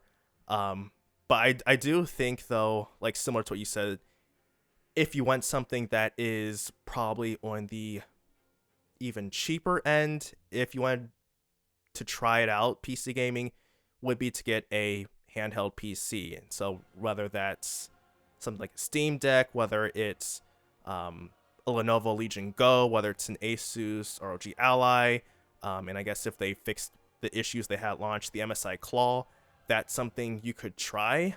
Now, of course, depending on which handheld you get, one could be more expensive than another, but it's still something you could try getting into. And I mean, that's something that my friend, I got him a Steam Deck, and that was how he first tried playing on PC. And while there were some issues there just because it is a handheld and, it's not as powerful, and then also the fact that, it runs Linux, so some games he wanted to play, he wouldn't necessarily be able to play, but he got used to it. And so eventually when he did get his desktop, then he was, using that primarily, and he pretty much, except for maybe like a handful of games that he had already on, I think, like his PS5, he's been primarily just using his desktop to game now. So I definitely agree that using something like those would be great for getting into PC gaming. And I would say, it's another thing is, while I guess also trying to decide what to get, I would say, unless you have a good reason to use one, I would say to like avoid getting a laptop, depending on what it is, partially just because if you spend enough money, you could possibly just get a decent desktop, or at least something to start you off with, and they could still just upgrade from there depending on what type of desktop you're using.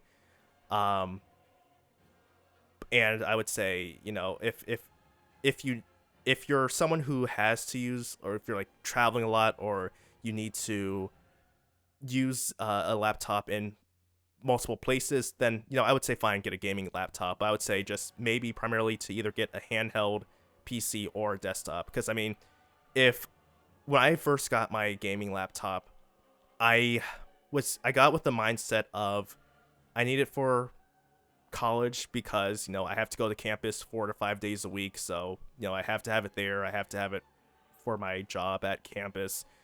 So I said, rather than get a desktop, I'll get a laptop.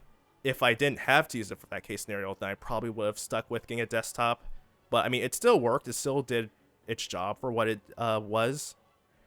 But I would probably still say just get the desktop. But if you want to have something that's on the go, then maybe get a handheld, because that's smaller than a laptop. Not as powerful, but you still have that handheld factor there, and it's still something you can enjoy, and also be a little cheaper as well, depending on what you get there.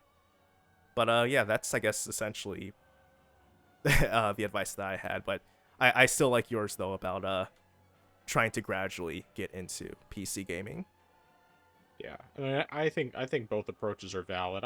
A lot of it just depends on where you are in terms of wanting to play on consoles, or I mean, wanting to play on PC, because there are some people where they're expecting that if they spend $2,000, they're going to have the easy time, everything's going to run perfectly, and you're never going to have any issues, and so on and so forth.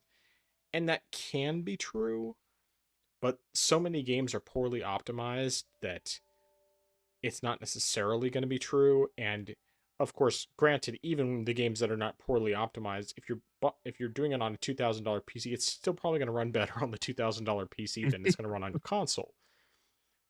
But because there is that higher learning curve, it can be more difficult to navigate the settings when you're just not familiar with it all.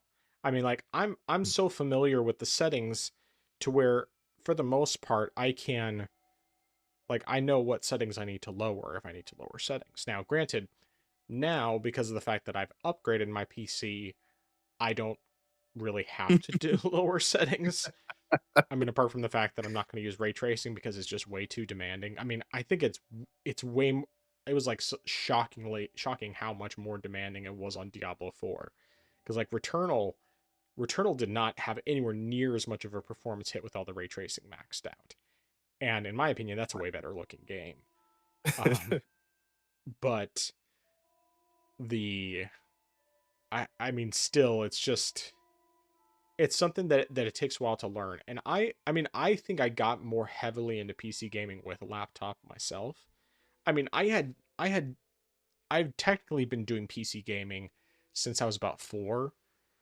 So, 34 years, but because that's, my earliest gaming experiences were on a PC, with the really, really basic games back in the day, like Wheel of Fortune and Think Quick and Galaxian, which is basically like Space Invaders, things like that. But I wasn't like really into PC gaming. I mean, yes, I gamed on a PC because my parents wouldn't let me get a console when I was young. And then when I got to be 12, I convinced my dad, said, "Hey, I have some birthday money. I want to buy a Sega Genesis with my birthday money." And he finally gave in and let me do it.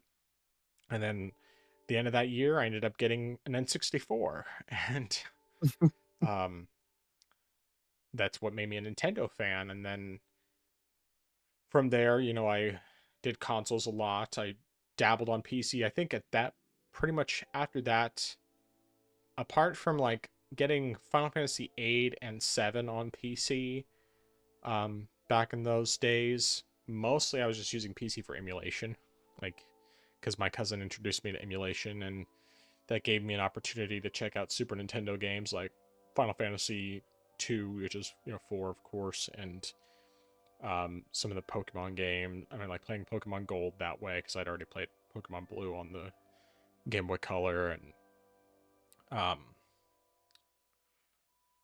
trying to think of what else. Oh yes, it's just some other random like RPGs, Final Fantasy 3 slash, which is 6, and various things like that. So like there's a handful of games that I experienced through emulation, and that was what I mostly did on PC early on. And then when I went ahead and got a laptop later on, when it was the year after I got married, a little over a year after I got married, I got myself a quote unquote gaming laptop. It wasn't really a gaming laptop. It was just an HP, but one that was reasonably capable at the time, even though it only has a gig of VRAM. But it definitely got me more into PC gaming that way. But I still was playing console a lot, and it wasn't really until during the PS4 gen that I really started to more heavily get into PC gaming.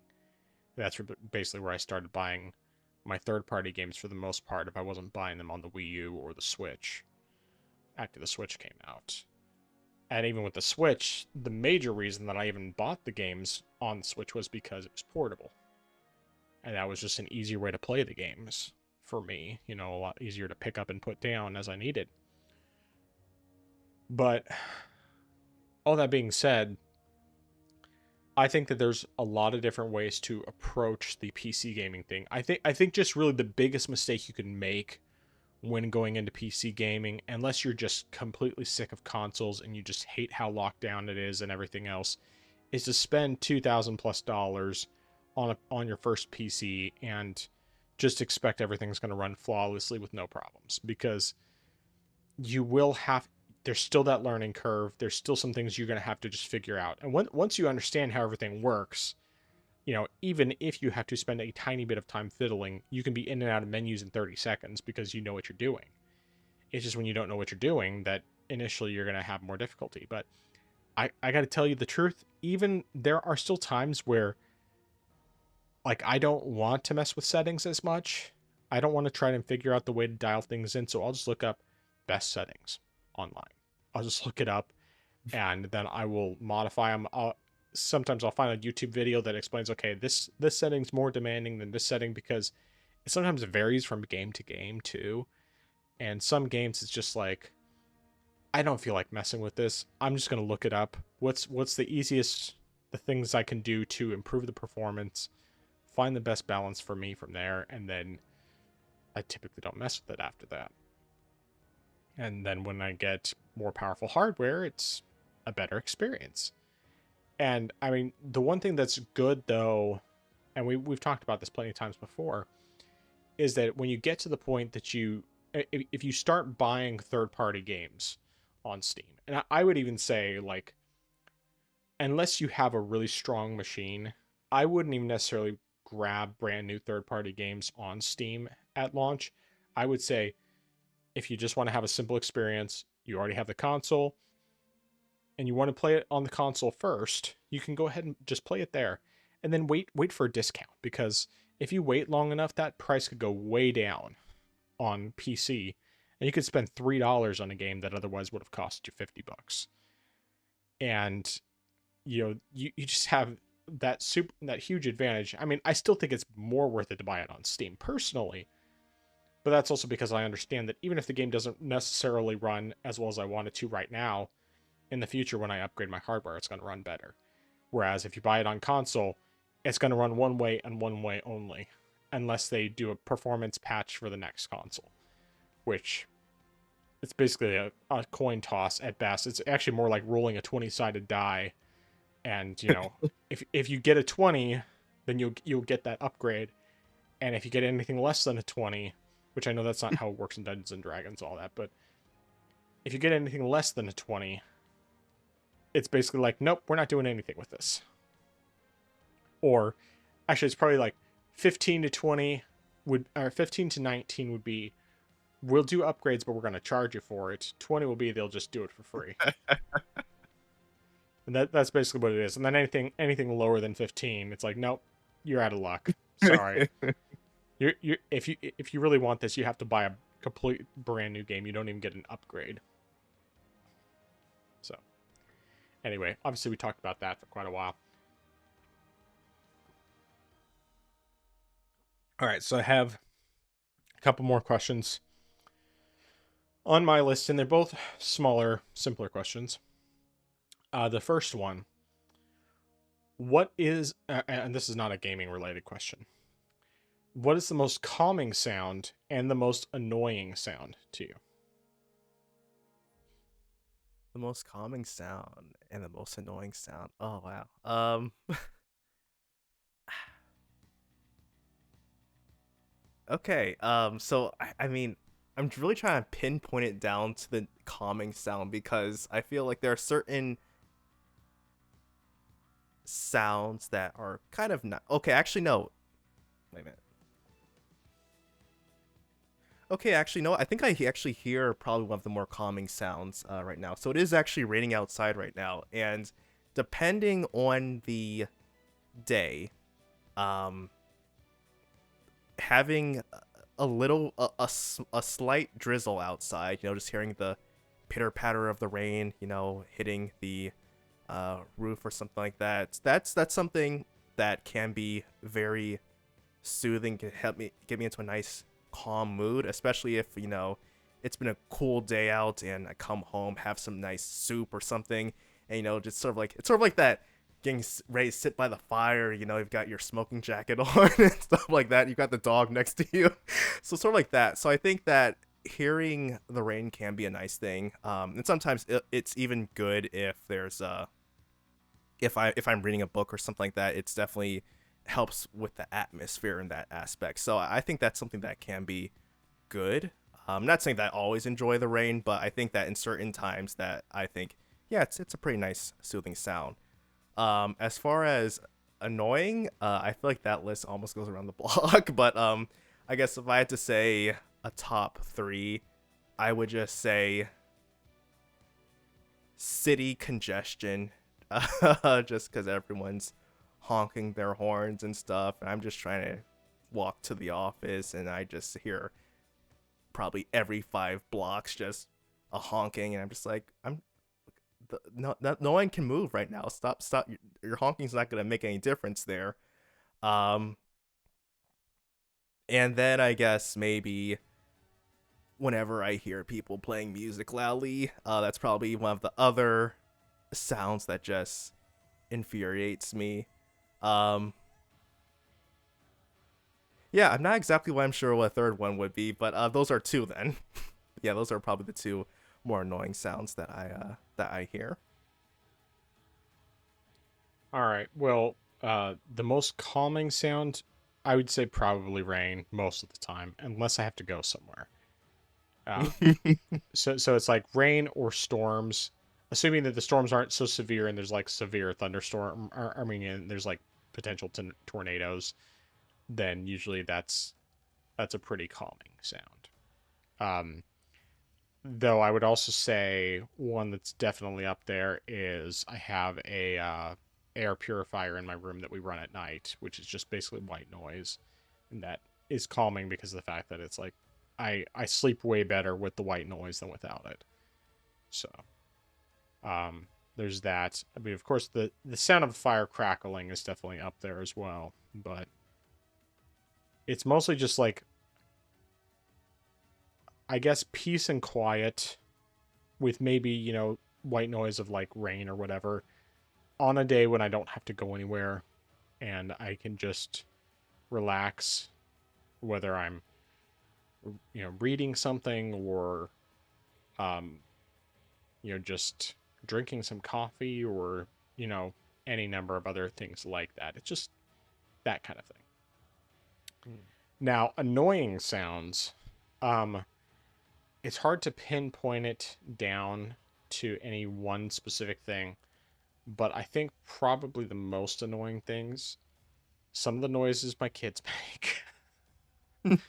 And I'm not talking about like them talking and stuff in general. Usually I enjoy listening to them talk, but it's more just like certain like noises they'll make, and it's like intentionally loud and obnoxious noises. Um but then I could also say like if they're screaming at each other, that's also a very annoying noise. And I mean, it grates on me in a different way than me. I'm sure that there are other noises that like really grate on me. Like I just can't stand hearing them. With the kids yelling at each other, it's just yelling and screaming at each other. It's just like, it kind of gets me on edge more than anything else. And of course, trying to get them to stop screaming at each other, especially if they're doing it over something that's nothing, because that happens too often when you have three kids all around the same age. Yeah, of course I absolutely love my kids and I wouldn't trade them for anything, but um yeah. Though one thing I will say, I wouldn't say this is necessarily calming, but kind of on the flip side when it comes to the kids is days when they're just getting along really well, and preferably when they're getting along really well and not making loud obnoxious noises. Just playing together quietly, having fun, maybe laughing, that sort of thing. But yeah. Anyway, that's basically my answers. Do you have another discussion topic?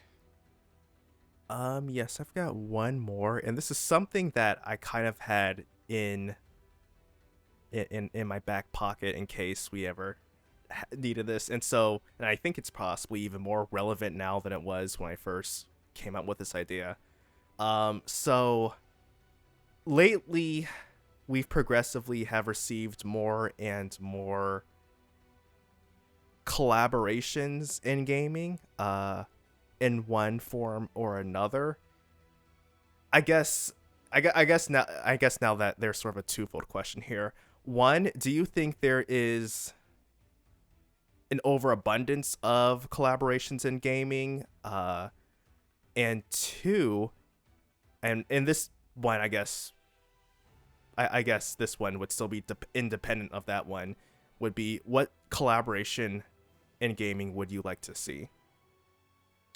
I guess to back up, how do you define collaboration in this case, Well, or just give an example of what you consider a collaboration?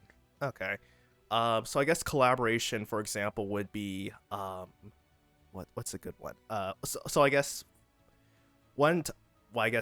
I guess collaboration can be as broad or as narrow as you want it to be, whether it's something like, say, Smash Brothers, for example, a collaboration because you would have, say, third-party characters appearing in the game. It could be something like the collaboration that has happened between indie games, like Dead Cells did collaborations with several other indie games. I can't remember them off the top of my head because there have been so many different ones. I know that Bloodstain did a collaboration with, I think, Shantae. And then I know that Terraria did a collaboration with a couple other ones, and even I think Palworld recently, they did a collaboration with them. So it's something like that. And then, I mean, also, you could say something like Star Wars being in Fortnite, and then all the other stuff that's happened in Fortnite as well. So I guess that's the type of thing I mean as far as collaboration. It can be as broad or as narrow as you want it to be. And just as a reminder, the original question. Oh yeah. So I guess the first one is, do you think there's an overabundance, I guess maybe even oversaturation of collaborations? And then what is one collaboration you would like to see, regardless of how you feel about the first answer? I don't think I would necessarily say there's an overabundance of collaborations. I don't really have any problem with them. I can't really think of any that have been overly exciting to me other than probably Smash Brothers. And even Smash Brothers doesn't really excite me anymore. It's just, it was a series that I loved for a really long time, and it still holds a special place in my heart, even though I don't play anymore. But,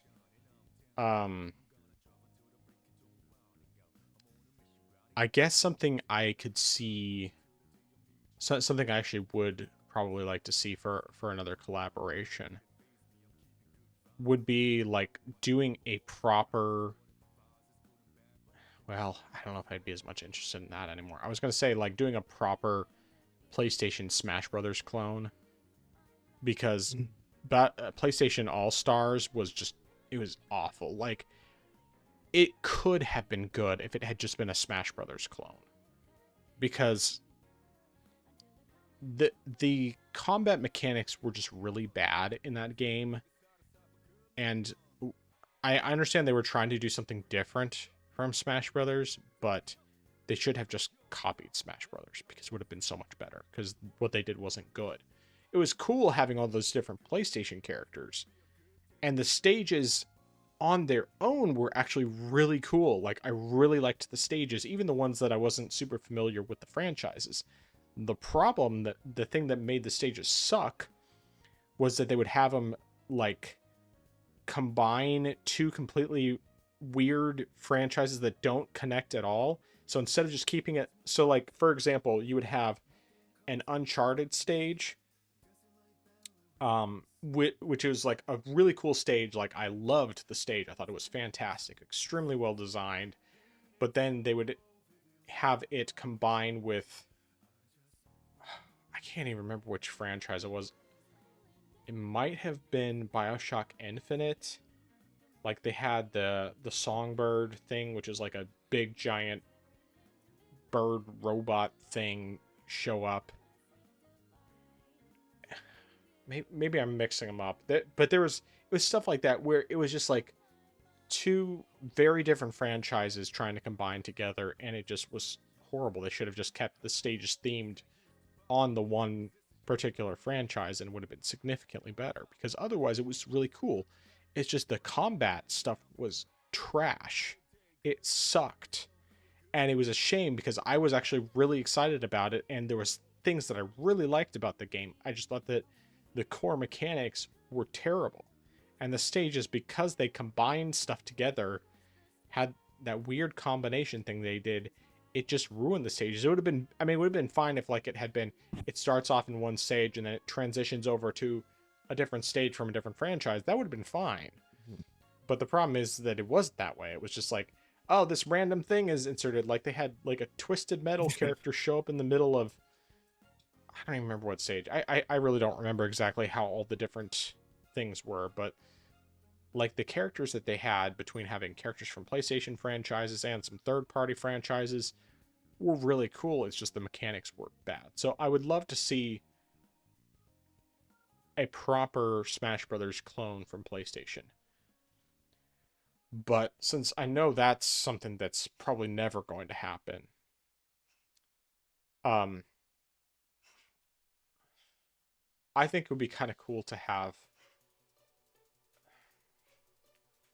bring back Bloodborne as a remaster and have a quote unquote collaboration with Dark Souls and Elden Ring. Just a cat. I mean, even if all it is that they include outfits and stuff, like, because you have, of course, in Dark Souls and in Elden Ring you have the ability to gain weapons and armor and stuff that were in previous Souls type games. And actually, it's possible Bloodborne even has some of that to a degree. I honestly don't know, but I think it's mostly just completely separate because it's just a totally different game from their other Soulsborne games. But yeah, I feel like there was something else that I had in mind, but in general, like, I legitimately just don't really care about collaborations. Like, I think it's cool that they exist, but for the most part, like, I don't even bother using the stuff from the collaboration, or like I'll try it out for a little bit and then I'm like, this just feels weird. I'm just gonna go back to using the regular stuff. So Yeah. And I agree with that. And actually, I think I even just messed up the whole wording. I think the word I was looking for was crossover. I think that was what I was looking for, not collaboration. But I okay. mean, the same, I guess, principle would Yeah. still technically apply. Mhm. Um, yeah, I don't think there's really necessarily a problem with them. I mean, I think it's definitely great, especially with the whole indie scene, because you sort of like get that support, and people who play one game see there's some stuff happen with other game, and they might say, oh, that's kind of interesting, I might check that game out as well. So I think that's definitely cool. I think one of the biggest problems though is the fact that sometimes things just don't mesh well. And I Mhm. mean, I think the example you provided with PlayStation All Stars, which is interesting to hear about because I never played that, but I think it's just worst in one case. And I think the biggest case for me is actually going to be Fortnite, because I think there are three three crossovers that really just didn't make sense. The first one is Dragon Ball Z, Mhm. because why would you have Goku and Cell running around with guns? That like makes no sense at all. Yeah. I mean, the closest to a character having a gun would be Vegeta with his Gallic gun, and that's not even an actual Yeah. gun. So it doesn't make sense. And then the other one was Batman, because unless you're talking about 1938 Golden Age Batman who had a firearm, and unless you're talking about Thomas Wayne, Batman doesn't use a gun. And that's like Mhm. against his whole code. So the fact that you have him running around with that is just like completely juxtaposed, completely out of touch with the character. So Yeah. I'm just thinking to myself, that doesn't make sense at all. So I mean, I think if you're gonna have a crossover, there should be it should make some sense, to a Mhm. degree. And I mean, also I think Call of Duty also has gotten into that boat as Oh well, yeah. because you've had like I think I think it was uh, uh like Nicki Minaj, and then you have like Beavis and Butthead appearing in Yeah. the game, and like I'm just like, that's, like, completely out of touch and out of tone with, like, the core mechanics of the game, so I'm just like, "Why even?"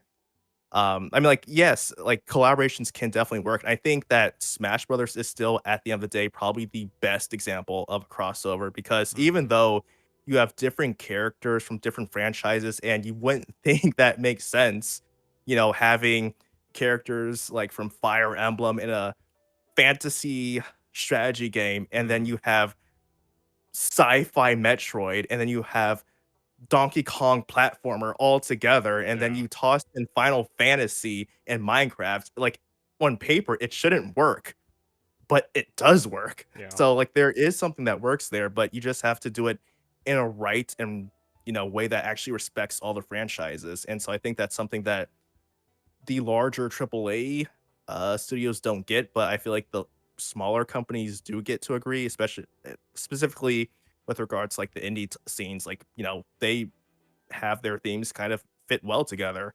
Um, like I can't remember what it was. Like Terraria did something with another game and stuff, and it's like, oh yeah, it's kind of cool because it's got that whole fantasy aspect. So I think can't remember if it was Core Keeper, if it was a different game, but I mean, like they are kind of similar to a degree. So it's like, yeah, those two games fit well together for having crossover. So those events work well. But if you're gonna do something that's completely different as far as like the gameplay mechanics go, then that's like, what are you even doing here? But, yeah.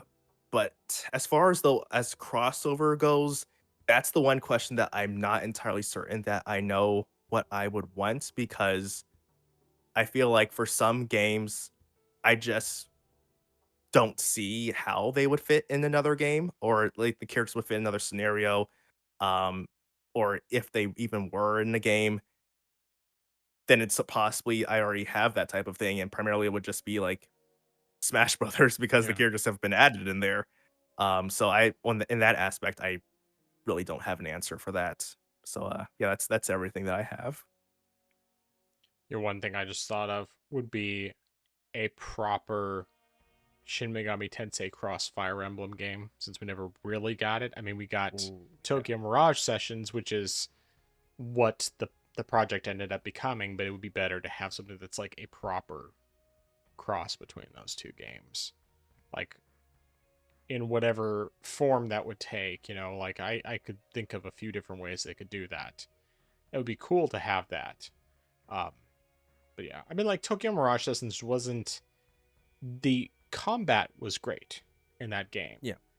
but the rest of it was not. Yes, yes.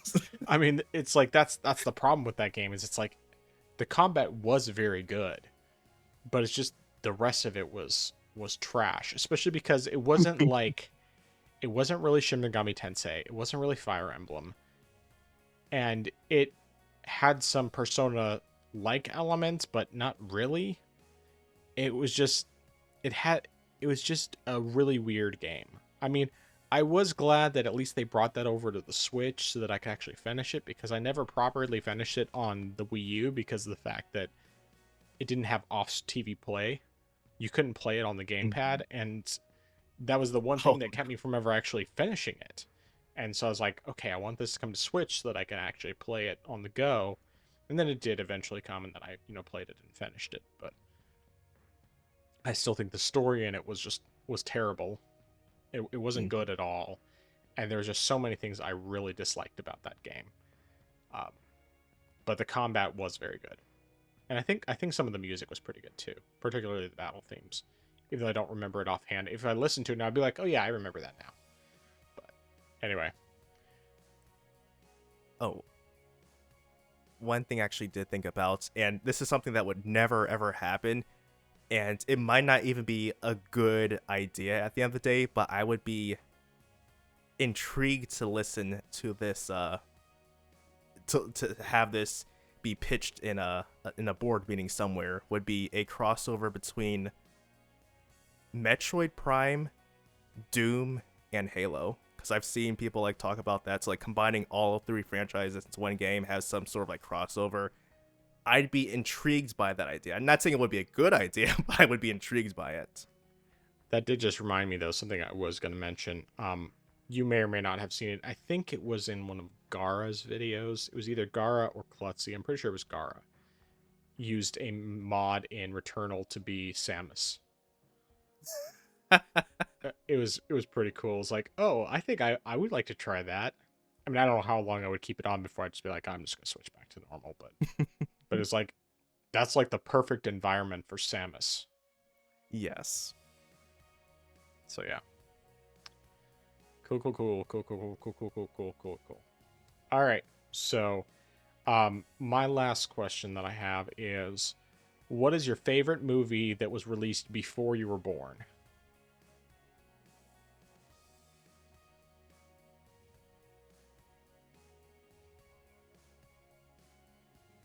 Ah, ah, ah, ah, ugh.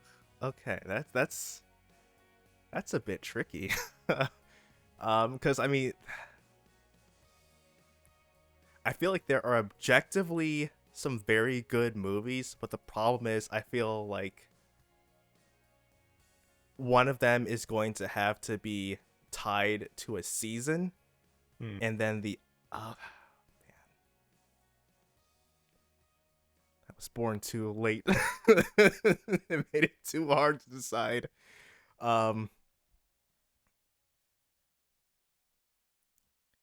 all right. So if I have to just pick one film before I was born, I would have to say that my favorite movie would be. Oh, but then, ouch. Yeah, that's definitely it. That's definitely a tricky one.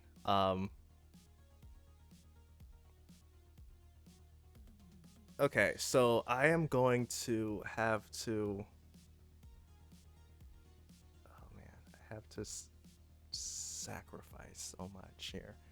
Um, well, actually, oh no, that's technically that came out a little after, so I can't pick that one. Um, okay, so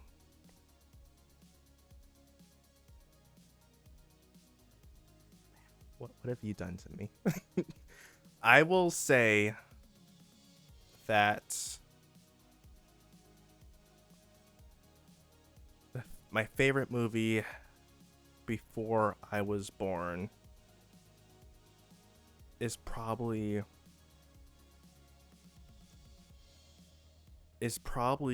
going to have to be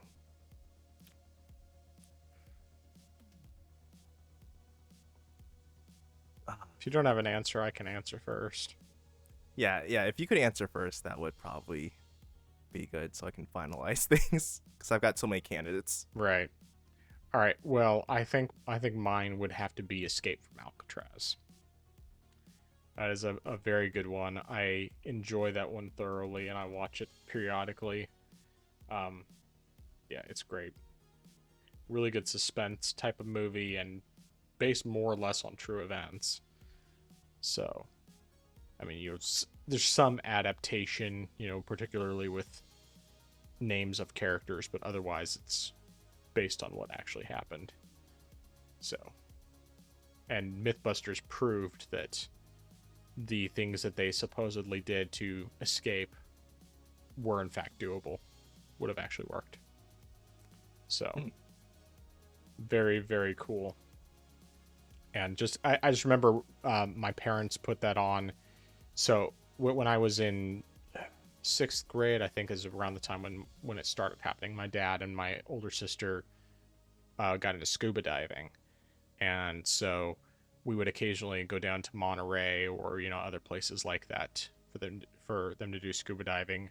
And my sister didn't stick with it as long as my dad did, but my dad stuck with it for quite a while. And one of the times when we were staying at some hotel in Monterey, and they put on Escape from Alcatraz, and that was the first time I'd ever seen it.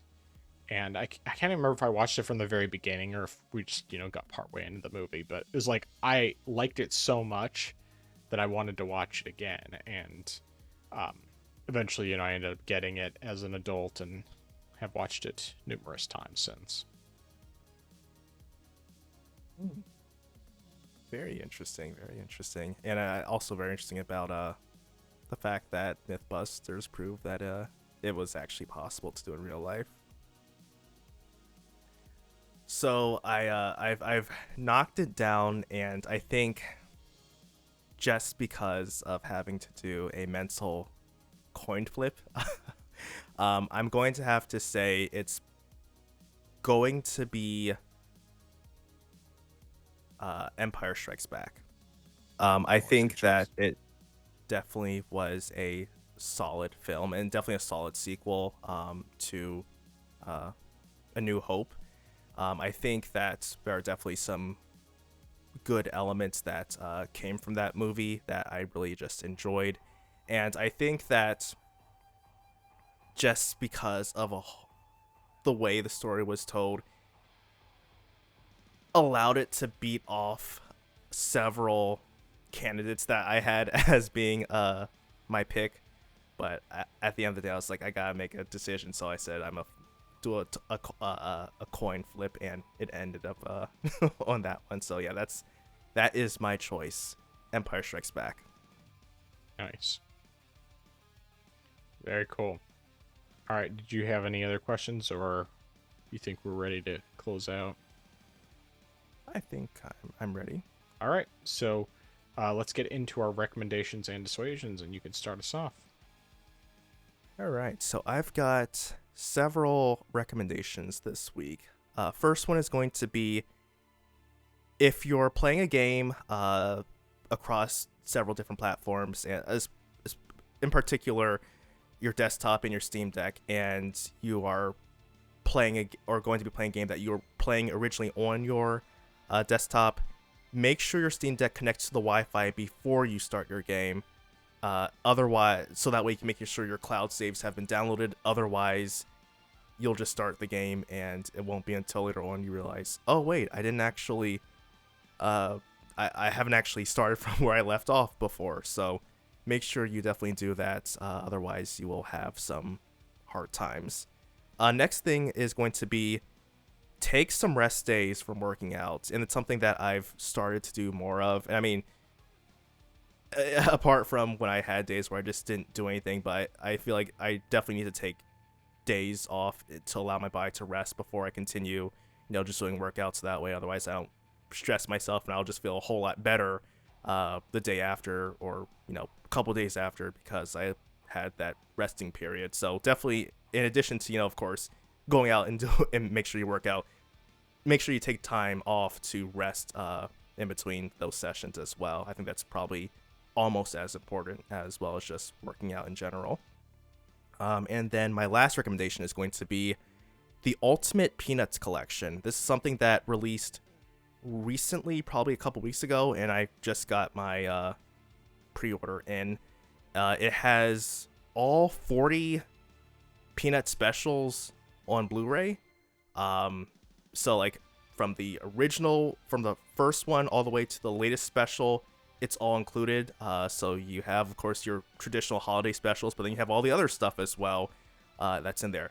It's a little bit on the more pricey side. I think it was, I know I got I think Amazon said there was like a price drop, so I paid a little bit less. But so I think overall it came out to be maybe about $70. But I still got all of these specials on Blu-ray. So that's definitely been great, and I'm glad that I got that collection. So I can't wait I'm gonna start it soon, watching Great Pumpkin next week. Just to have Halloween and then get ready for all the other specials from there on, and don't have to worry about whether Apple takes it off TV or having to pay Apple to watch those specials when the holidays come. So definitely recommend that. Nice. Yeah, we have them all on DVD. At least I'm pretty sure we have all of them. Well, it might not be every single one. It might only be holiday. I mean, it's a 60. I think it's 60s and 70s collections are the ones we have. Yeah, 1960s and 1970s collections. So I don't know. I'd have to look and see what the difference is in terms of what's included on those versus what's on the Blu-ray version. But I'll probably wait on the Blu-ray version. I mean, like, I just added to my wish list to keep an eye on it for when it goes on sale. But like, I'd probably spend $30 to $40 on that, but I wouldn't spend 70 plus since we already have the DVDs. So, but good to know. And oh yeah, that's right. It's the working out one, of course. I mean, like I don't actually, I've never really like worked out in a really long time. It's basically I walk regularly. I mean, I do go on walks every day, and I was lifting every other day for around a year before I got really bad tennis elbow, and then like I couldn't lift without it being extremely painful. And so then I had stopped for a while, and then I just because it needed to heal, and then I just got out of the habit, and I need to get back into it. Because even though the strength is not gone, I mean, the muscles are still there technically. It's just been so long since I've been consistent on it that I just need to get back in the habit. I need to move my weight bench back into my room, now that I actually have some more room anyway, and then start getting in a regular schedule for that. Because like, I'm not necessarily going to get ripped or anything, but it still was beneficial to do that. And I enjoyed it when I was doing it. It's just that once I got to the point where I was just in so much pain trying to lift that I just couldn't do it, then I had to stop, and that was just getting out of the habit. So I have to restart that habit and get into a regular, consistent schedule and figure out how to do leg stuff that's actually works. Because when I initially started, I was trying to do like squats and lunges, and my thighs got so sore that it was hard for me to sit down and get up after the first day. And then I'd only tried it a couple times here and there, but yeah, I need to get back into that. And it's just one of those things I keep putting off. Mostly just because I need to figure out the right time, the best time of day to do it. Because I've done it early in the morning and I've done it in the evening, and both have worked for me at different times. But it's just a consistency that's the important part, more than anything else. So anyway, my recommendations. First of all, I am going to recommend in Castlevania Dawn of Sorrow using throwing weapons against the Puppet Master, because he sucks. And that is, you will save yourself a lot of trouble if you do that, because then at least it's easier to more consistently hit the puppets before he puts them in the Iron Maiden and you swap places with it. So yeah. And then I'm also going to recommend Yooka-Laylee again, and I'm just going to firmly recommend it now that I've finished it and gotten all the achievements. It's just a really, really, really great game. I thoroughly enjoyed myself with that one. Yeah, I think that's it that I have for recommendations. So, dissuasions. My dissuasion is just going to be simple, and that is going to be, do not use offensive Guardian Souls against Dimitri, because unlike with the bullet type souls where he does have some type of cooldown, offensive type souls do not cooldown and are constant. So if you use one on him, he will be using that throughout the entire battle, and that will just make your fight worse than it has to be. So do not use those types of souls against him at all. Just if you want to if you want him to use something different, just use a bullet type and that's it. Because also he will use bullet type in addition to using guardian type as well, so you'll have two attacks to deal with at the same time. I wonder if there's like a really weak, terrible offensive guardian move that you could use that would basically give him something that's super that he'll just spam, that's super easy to avoid. And I don't know that there would be, but it would be pretty funny if there was something like, oh, I got the power to be moist. At my most badass, I just make people want to take a shower.